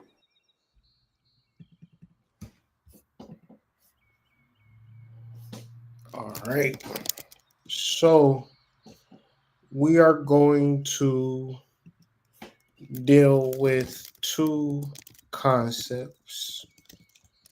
We're going to deal with the law of opulence, and we're going to deal with the spirit of opulence. And we're going to simplify these two things. Then I'm going to let y'all go. Do what you got to do. Probably got a cookout to go to or some shit like that. You feel me? You feel me? And central banking. Oh, let me get rid of that. Remove. All right.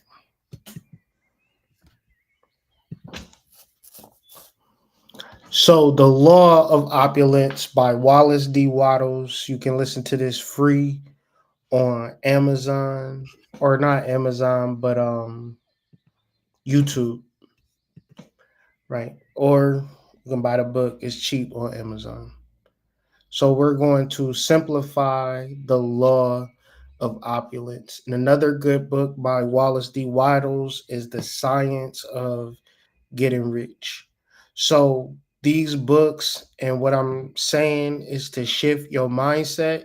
So a person will say, like, all right, how do I shift my mindset? Like, just shift it. You know what I'm saying? No. You could journal or meditate or deep thinkly. Think deeply. What the hell? Think deeply on these five specific concepts, right? And the first concept is, which is a major concept that many people skip over.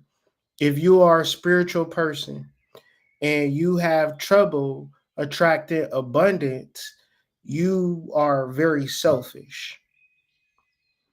Because if you are a spiritual person and you are also empathetic, meaning that you could empathize with people.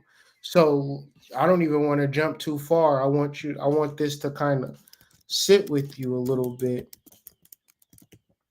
If you're a spiritual person and you're struggling financially and you're trying to get into an energetic state to bring more resources in your life, then you are empathetic or empath, meaning that you understand and share the feelings of another.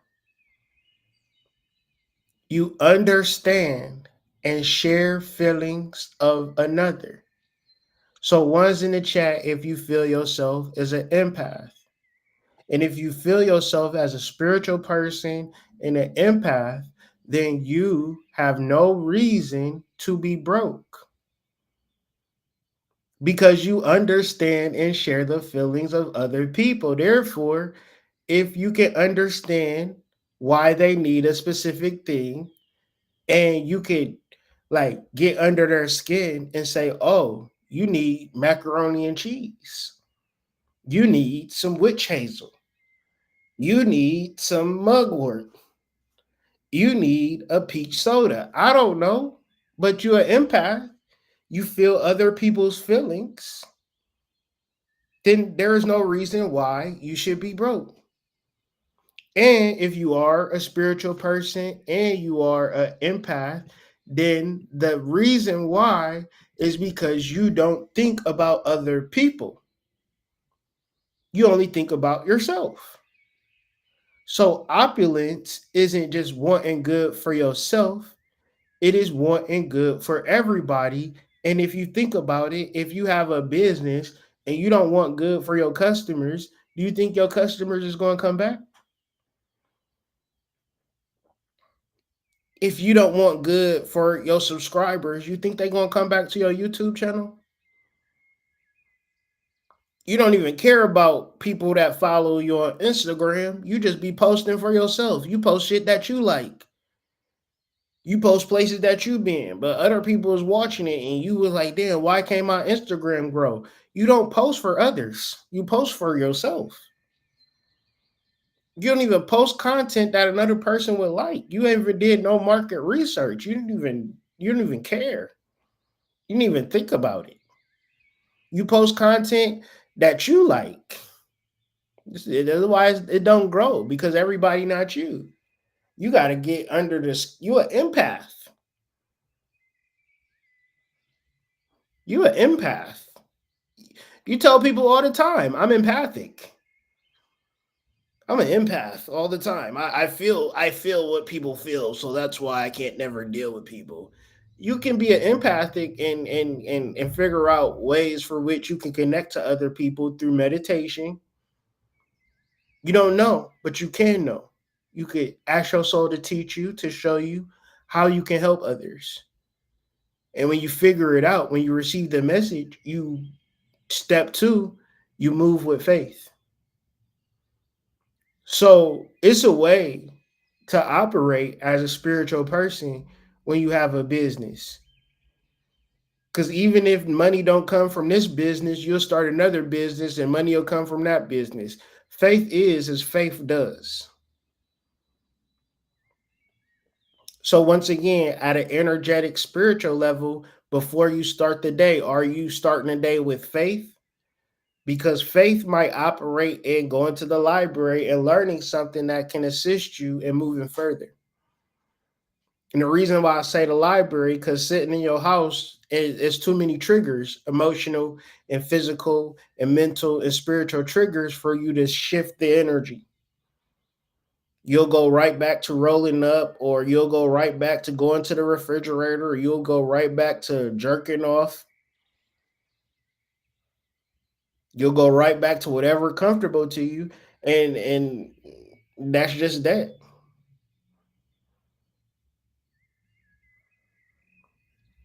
So before it happens, you got to be grateful for it before it happens. And sometimes you don't know what you got to be grateful for, so you just got to be imaginary grateful.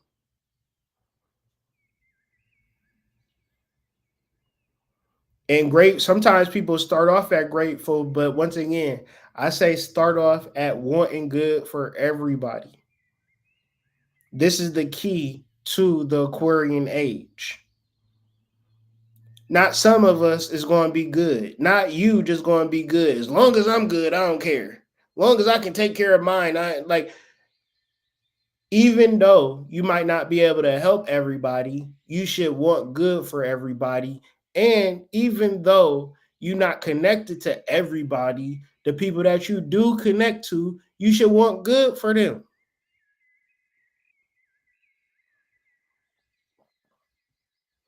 Number 4, value.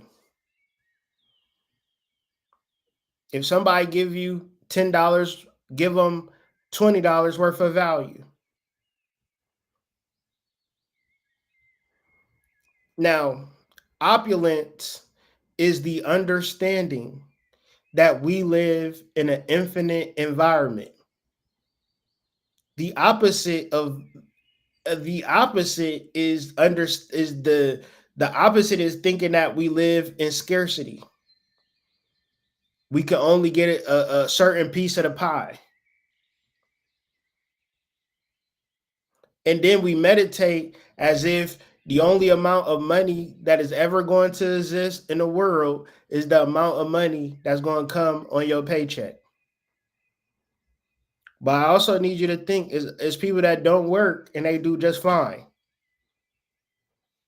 Not saying that person should just quit their job, but you should figure out different streams of income to say, if I was going to quit this job, it wouldn't be the end of the world. Everybody needs that.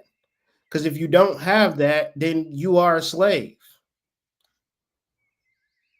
So in the meantime, in between time, if you're figuring out how your business is growing or what type of business you want to be a part of a business that requires a small investment that also returns at a higher level than what you're giving. And making sure that that business, product, or service, whether it's a cleaning service, whether it's a damn laundromat, figure out a way to give back value in the laundromat. Have a DJ up in that bitch on Saturday. You know what I'm saying? Wouldn't that be dope if you went to a damn laundromat and there's a goddamn DJ spinning tunes all day? And you fucking making what? What you making at the laundromat? 10K a month? And you threw a DJ, here go 350, do a 4-hour set for me.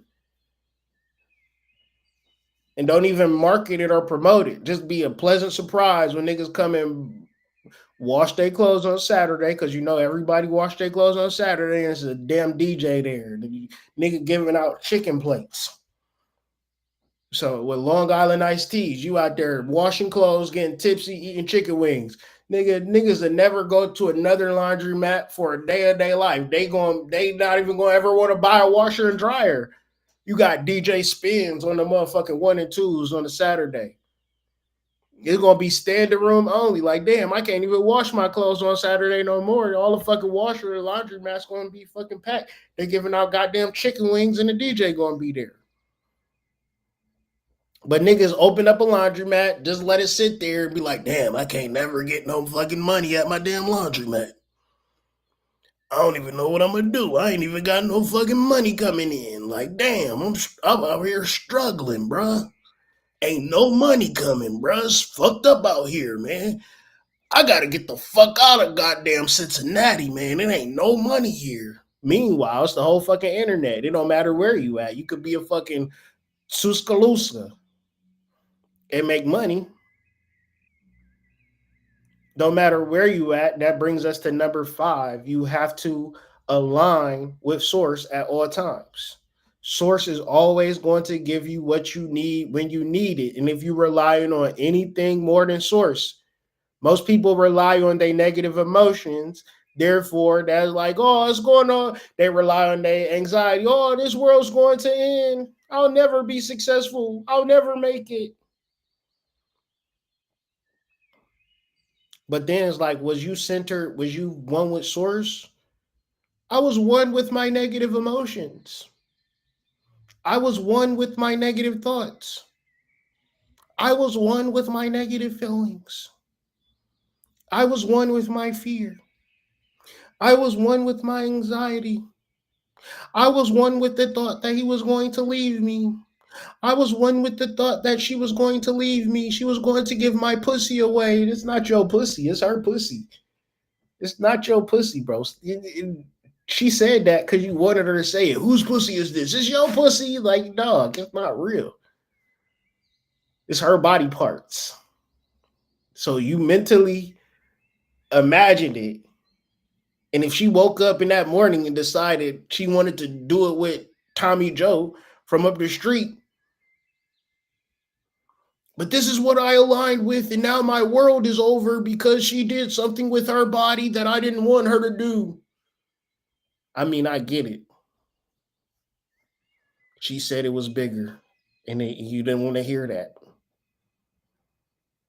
She said it was large and it was in charge, and you just sitting back, burning up inside. But this is what you're going to do. See, this is what you're going to do. If you with a baddie or with you by yourself, you have to align with source. So the 5 steps of opulence. You can read the book. The book is a short, but it's a good book, and I reference it because it's powerful. One of the major keys to the law of opulence is understanding that we live in an infinite world, which we do. $37 trillion in debt. That's clear evidence that we live in an infinite world. $303 billion getting funneled into nonprofits. You just didn't start one, so you don't get access to it. Boo-hoo.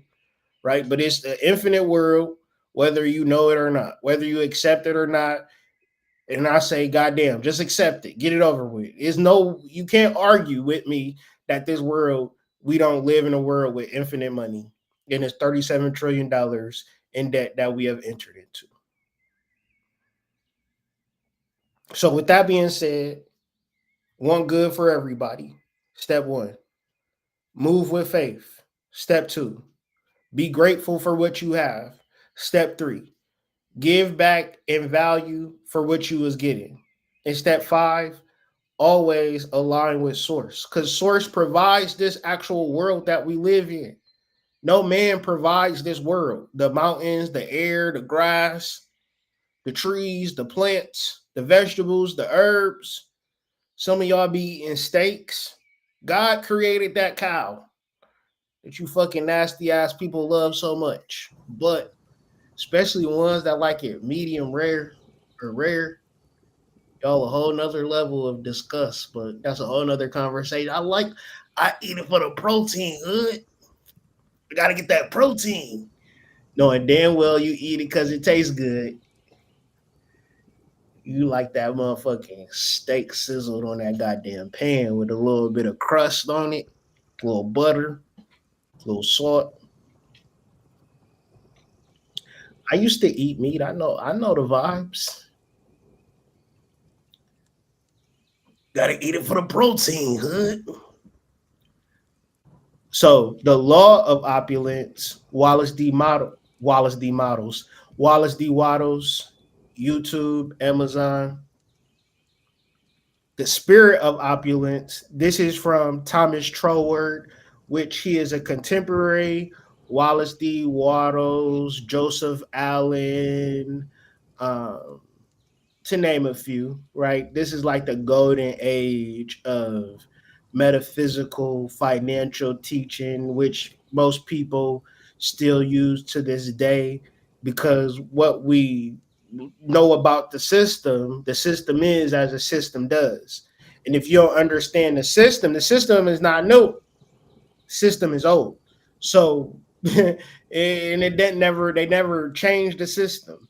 They always said we gonna create money, we gonna make it, and we gonna give it to people, and people gonna buy stuff, and people gonna work for it, and it's just this beautiful system we call capitalism. But the only downside is some of these niggas is going to be poor. So with that being said, if you find yourself on the downside of the seesaw, you either gonna need to get off of it or figure out how to get up. So one of the ways to get off or get up is the spirit of opulence. Now, the spirit of opulence is a divine concept, where the law of opulence is a mental concept. But the mental and the spirit can be um, like systems that you download on your video game system that physically and emotionally play out on a day to day reality level. So I'm gonna go through basically, I would say 8 to 9 things in reference to the spirit of opulence. It's not that long, so just gonna read through it and then highlight like what it was talking about, like just different parts. Because once again, when we're talking about mindset and we're talking about spiritual development, it's very easy to show you a TikTok reel and you like it and comment that was on point, but go right back to the next reel. Sometimes with spiritual information, you have to sit with it, you have to meditate on it, and it shifts you internally over time because it's built in truth. And this truth is something that you need to learn in your spare time, in your free time, which most of us haven't been taught because we went to school, but school never's goal was to educate you. School's goal was to indoctrinate you into whatever system they was trying to indoctrinate you in, depending on the school that you went to.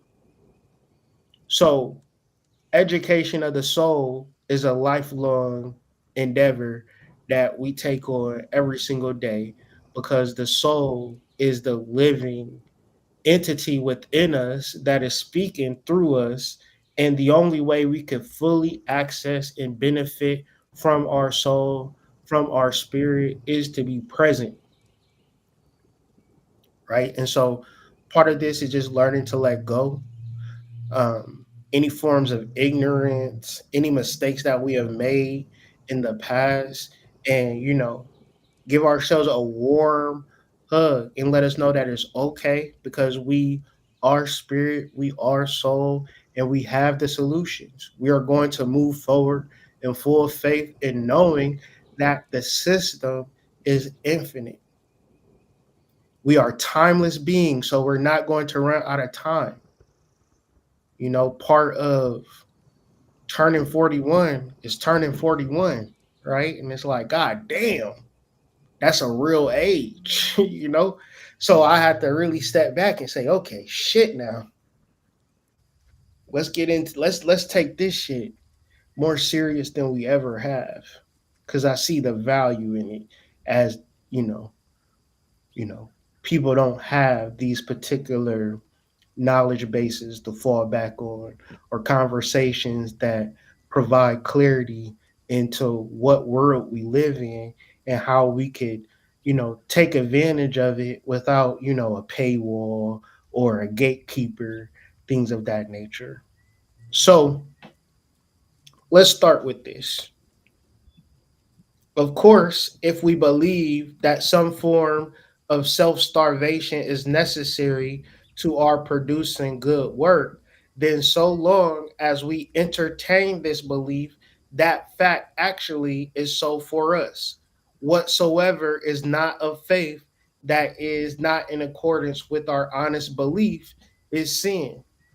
And by acting contrary to what we really believe, we bring in a suggestion of opposition to the divine spirit, which must necessarily paralyze our efforts and surround us with a murky atmosphere of distrust and want of joy. So, how do we simplify that? Right? How do we get into the what does this actually mean? To me, this is translated as when you are not aligned, you will look around at your life and your life will show you that you are not aligned. And when this initially hits you, it's like, damn, this is fucked up. I don't want to experience like I want of joy. This atmosphere is murky, right? This is an atmosphere of distress. Like, I don't want to be here. Where did this come from? This comes from not being on your purpose. So then you would be in these particular situations when you are not on your purpose. So, what does that say, ladies and gentlemen? It says that the way that you change your life to where it's not murky is clear, where you don't want joy, you experience joy, where you trusted everything around you is when you align with your divine spirit. Because the second level of aligning to your divine spirit is that there is no restriction. There is no restriction to somebody that is aligned. And you don't get more money by saving money, by holding yourself back, by doing all of this shit where you working more jobs. You ever been broke and you stop eating? Literally, you stop eating. You just like, all right, I'm gonna just eat one meal a day. I need to lose weight anyway, so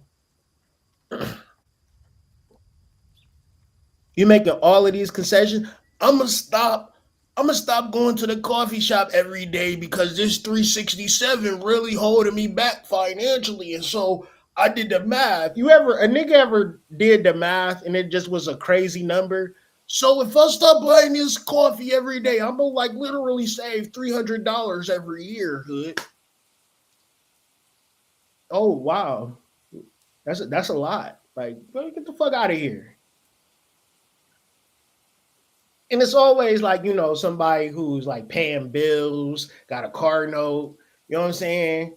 And nigga buy a dime bag every 2 weeks. Like, bro, I really gotta stop spending. I'm spending too much money on this weed. How much you spending? I spend $50 every month. So if I put that 50, I'm gonna save like $2,000. How much you paying rent? 1,700. Why don't you feel like you spend too much in rent, nigga? You ain't never thought, man, I'm spending too much in rent. Nah, you don't think like that. And trust me, if you spend more money in weed than rent, oh, you probably do got a problem. But ain't nobody smoking that much weed. If you spend more money than you do on alcohol and rent, if you spend $1,000 on alcohol, yes, you need to go to Alcoholics Anonymous.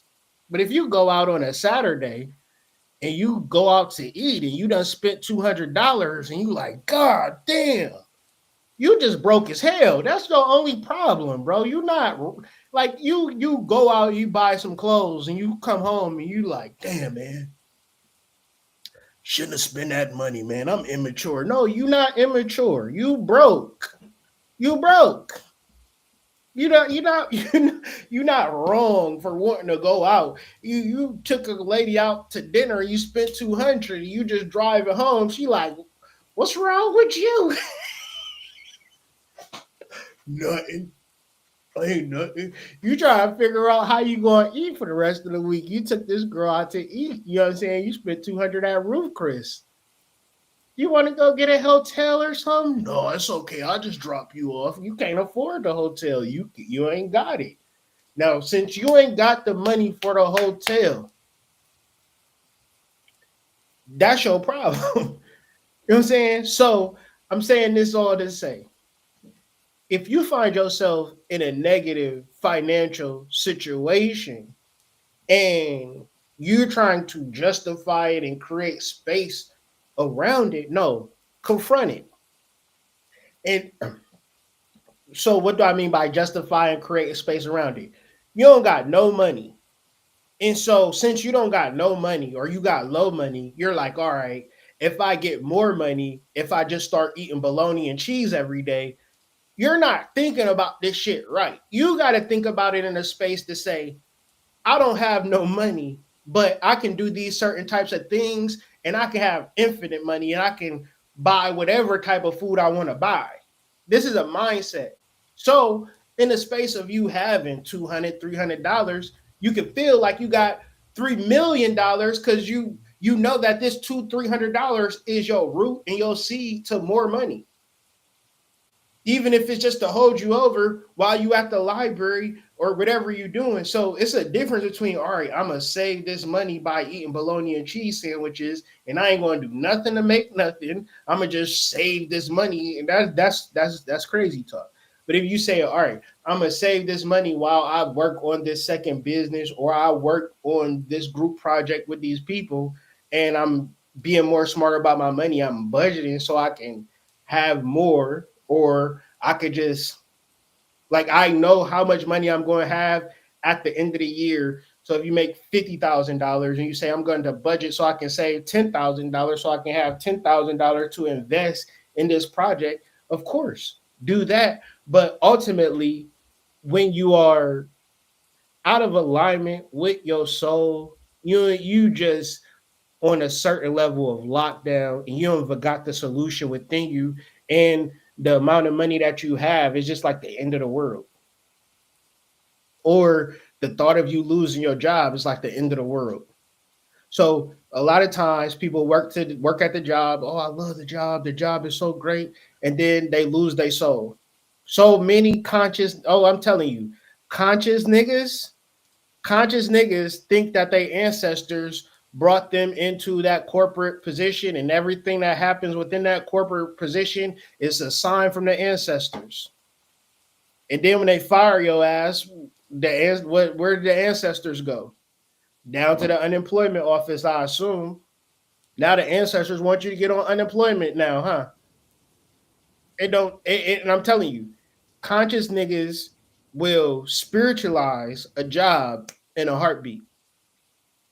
Never even, and what is this? This is limiting yourself. This is paralyzing yourself because you can't think of nothing more for yourself. So, once again, how are you going to break through this barrier? It goes on to say, but all this exists in and is produced by our belief. And when we come to examine the grounds of this belief, we shall find that it rests upon an entire misapprehension of the nature of our own power. So, what is the nature of your own power if at the same time you could be in a situation where you don't like it or work a job where you hate? Ultimately, you're not dealing with the nature of your own power. So this is coming to my mind a lot, where you're not exercising, you're not working out, meaning that you're not in the flow of your estrogen if you're a woman, or in the flow of your testosterone if you're a man. So if you're not in the flow of your particular hormones that make you feel powerful, right, then you don't have no nature of your own power. So a lot of times people correlate their power to the money that they have, which is cool. But what if you don't got it? Or which is cool if you got it, but your body is crazy. You would hate to be the fat person with money. What's that like? You fat, and the only reason people dealing with you is because you got money, because you buying shit. That's a double whammy, right? So you gotta get your body in order. That's a level of confidence. Confidence is the belief in yourself. You don't fully believe in yourself, you're not fully confident in yourself, and it's about your health. Health is wealth. So once again, if we clearly realize that the creative power in ourselves is unlimited, there is no reason for the limiting extent to which we may enjoy what we can create by means of it. So money is infinite, your soul is infinite. The games that people play in goddamn Monopoly, like you ain't got a Monopoly game with infinite Monopoly money. There's a certain finite amount of Monopoly money that exists within the world. One could, try to figure it out within that game or exit the game entirely or create their own entire game to play. And I know that it's difficult if you is the type of person that never thought about doing business or starting a business, just wanted a job, stay out the way, don't cause no trouble, just make it in this world. But that mentality is gotten you into like what we call a negative spiral because energy is always in motion. You either scaling up or scaling down. You're either moving to the infinite or you move into the finite. Nothing on this, everything moves. Nothing rests on this planet. Everything is going. The sun is going. The stars is going. Planet is going. Your biological process is going. And when you want it to stop, life is going to stop. You're going to exit out the body and you're going to enter into that period of timelessness. But right now in this world, it's always going. What are you drawing from? What are you pulling from? Right in this moment.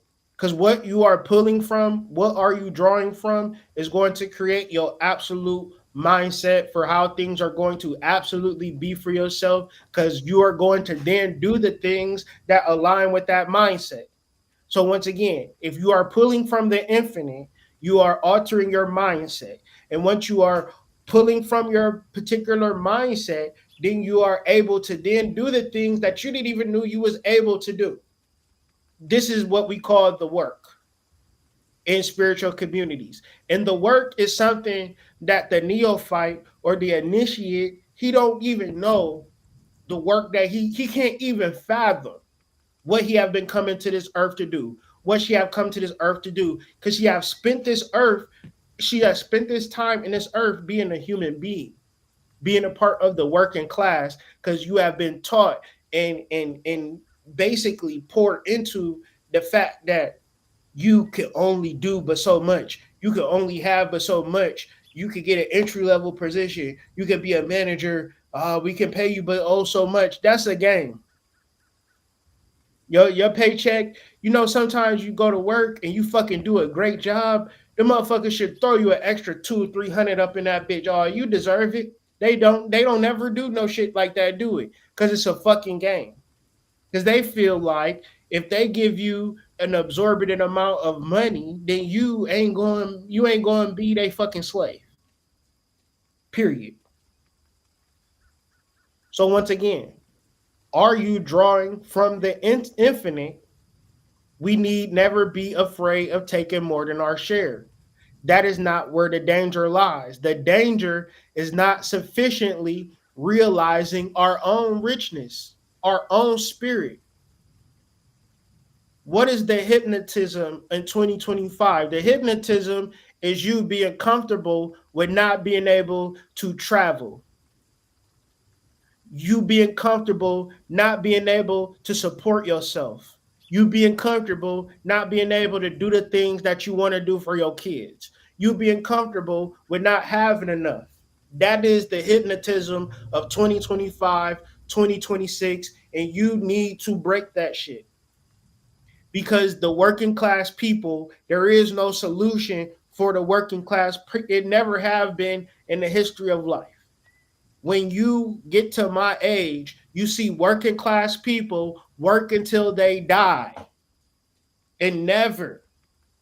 And you have the opportunity to create. You could, whatever it is that you want to learn, whatever it is you have a natural knack for.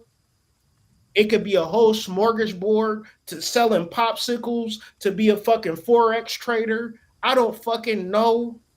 Fucking ice cream sandwich, fucking coffee shop, a fucking mobile coffee shop. I don't know what the fuck you're going to do, but you can motherfucking do something. You can do something. But if you feel like you can't do nothing, the danger is not sufficiently realizing your own richness and looking upon externalized products of our creative power as being the true riches instead of the creative power of spirit itself. This is the spirit of opulence. This is before anything manifests. So we should be able to have a conversation on the infinite reality and what we want to create in this space and time, because why else the fuck not?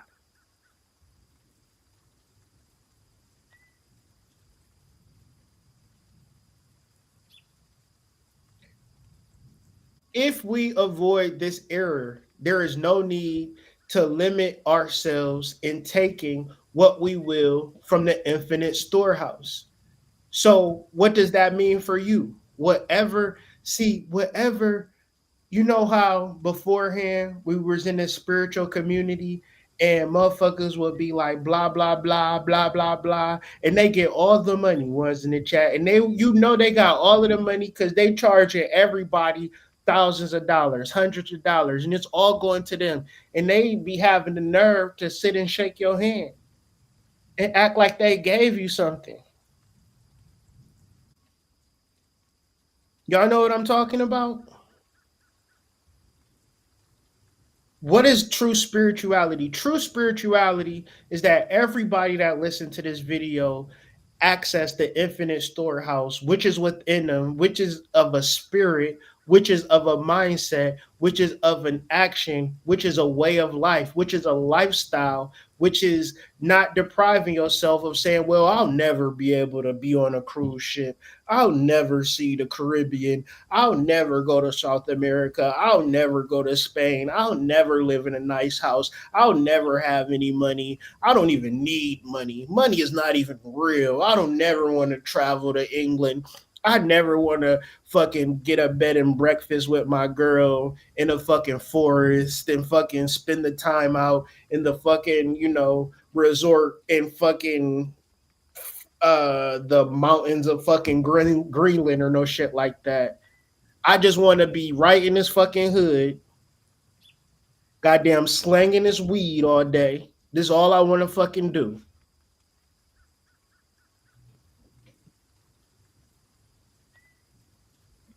If we avoid this error, there is no need to limit ourselves in taking what we will from the infinite storehouse. So, what is the error we must avoid? Thinking that we are of a finite reality, thinking that the externalized products are the true riches. The true riches is the creative spirit within itself that exists within you. So if you don't realize this, I almost guarantee you are part of the working class, even if you got a lot of money. Because what does a lot of money do for a person that don't have a spirit? It puts you into a fear paradigm. Now you got a lot of money, and now what? You're afraid to lose it. Why? Because now when you're broke, now everybody gonna say you was broke. You had money, now you broke. You a lame. So now you just in fear mode. You don't even want to spend $1 on nothing. Because now you got this nice house that you got to spend $10,000 a month. You got 4 cars because you got 8 legs, I guess. You got to have a different car for each leg, I guess. That's how it works. But now you got all this overhead, and somehow you started to do the math and you realize the money that was coming in is lesser than the money that's coming out. So now you got this facade of this guy who got all of the money in the world, but it's going, the rubber going to meet the road sooner or later. That's a lot of rich people's story, whether we know it or not, because guess what? Monopoly is monopoly. The game is the game. You don't understand it's the game until you get a fucking promotion, right? You get a promotion. You a supervisor now, Charmaine. What you going to do with your raise? I'm moving out the ghetto. Congratulations, Charmaine. You moved out the ghetto. Now, guess what you got? I gotta pay $3,000 a month when I used to pay $1,000 a month. How much was your raise for? Was it $2,000 a month? $500 a month? Oh, okay, Charmaine. So that means you now losing $1,500 more a month because you got a promotion? Yep, that's the game. That's the game. Now you're a supervisor, Charmaine. You can't come here in jeans and t-shirts no more. You got to get power woman suits. So now you got to, drop 300 a suit a day, a week, and you know how that's the game. You can't just drive in that Nissan Altima, Charmaine. You're gonna have to upgrade, get you a Lexus. So that car that you got paid off, now you got $1,000 a month car payment and another $1,000 for insurance. Hey, Charmaine, your bills is $10,000 a month. Girl, you making $5,000 a month. What you about to do? So you can find me on Feet Finder at Charmaine Sexy Feet, and then you can find me on OnlyFans. I do a combination of multiple things. Just be my subscriber. You know what I'm saying? Find me on Twitter. I'm just doing my thing. So if you ever wondered why so many girls is on OnlyFans and Feet Finder, because goddamn, it's you spending $10,000 a month if you got a decent house and a nice car. You spending more than $5,000 a month. And if you're spending $5,000 a month, you might as well just round it up to 10. And you got $10,000 worth of bills. You got to at least be making 120 to be cutting even. Most people don't make 120 when they work in a regular job. 120 is probably the limit. 120 is probably the limit if you got a good ass, job. Supervisor, manager, 120. But it's people that's making 80, 70 that feel like they gotta get into that $10,000. They gotta get into that range. And man, this shit, whew, the game is the game, y'all.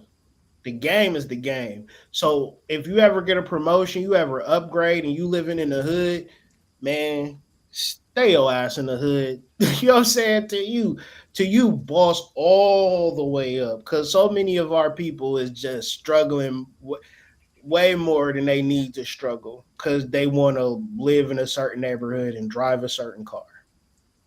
All right. So this is a condition of externalized products being the true riches instead of the creative power of spirit itself.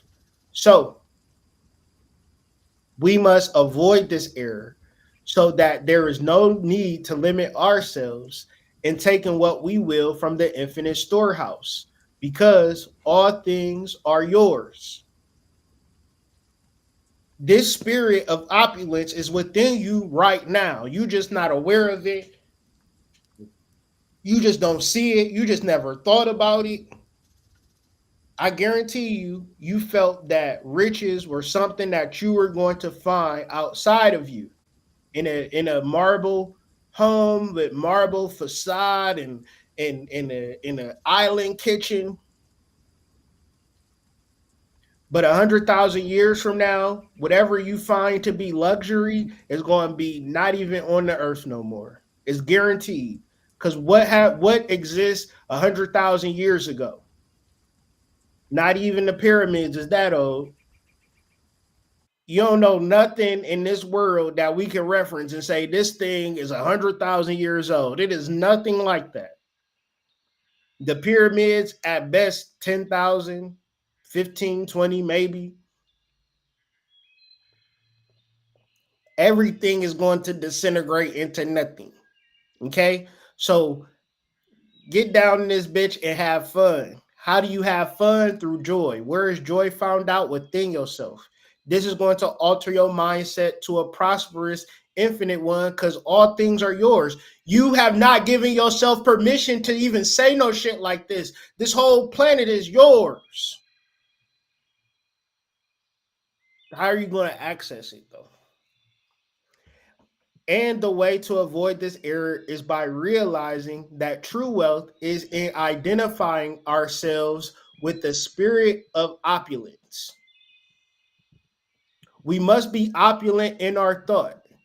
Do not think money as such, for it is only a means of opulence, but think opulence that is largely, generously, liberally, and you will find that the means of realizing this thought will flow to you from all quarters, whether as money or as 100 other things not to be reckoned in cash.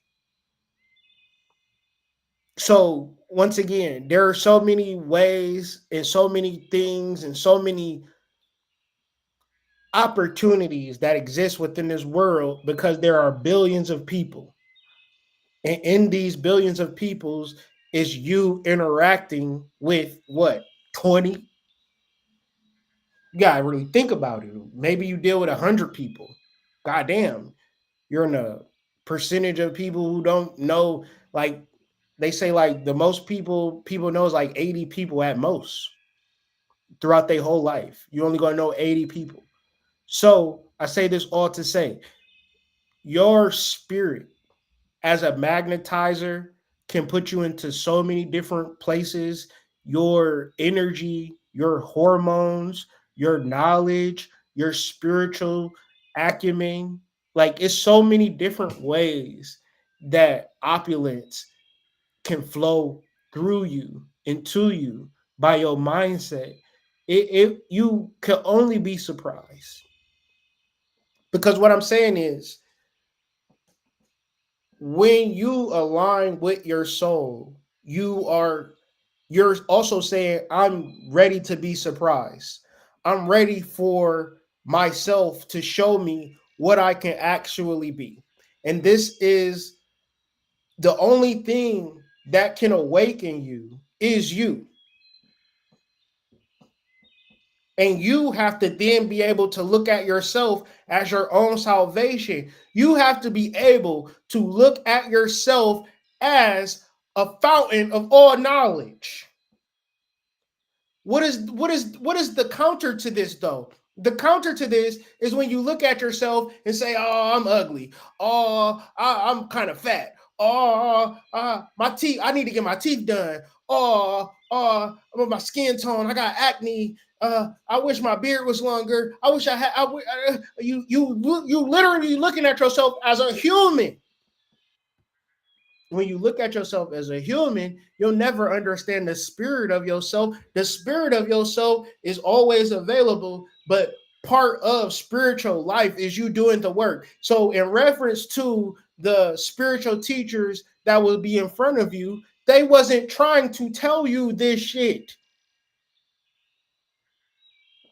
They just had another thing to sell you so they could just inflate their money so they could live their life on your ignorance of this fact, because your spirit is very meek, right? And in the Bible it say the meek will inherit the earth, because it'll let you dick ride these motherfuckers, right? It'll let you crash out.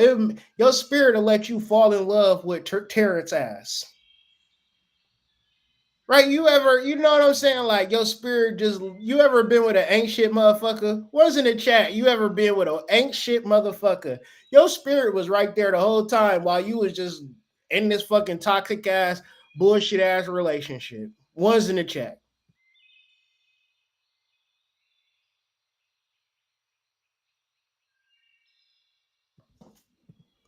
We must not make ourselves dependent on any particular form of wealth or insist on its coming to us through some particular channel. That is at once to impose a limitation and to shut out other forms of wealth and close other channels. But we must enter into the spirit of it. We must enter into the spirit of it. Now, the spirit is life. And throughout the universe, life ultimately consists in circulation, whether within the physical body, individual, or on the scale of the entire solar system. So, what is this talking about? What does this mean? The spirit of something, the circulation of something. This is the law of rhythm, right? The law of rhythm is very much a prosperous thing. The law of rhythm posits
Let me know if y'all can hear me. And central banking controls the world today. Okay? Now it's really important.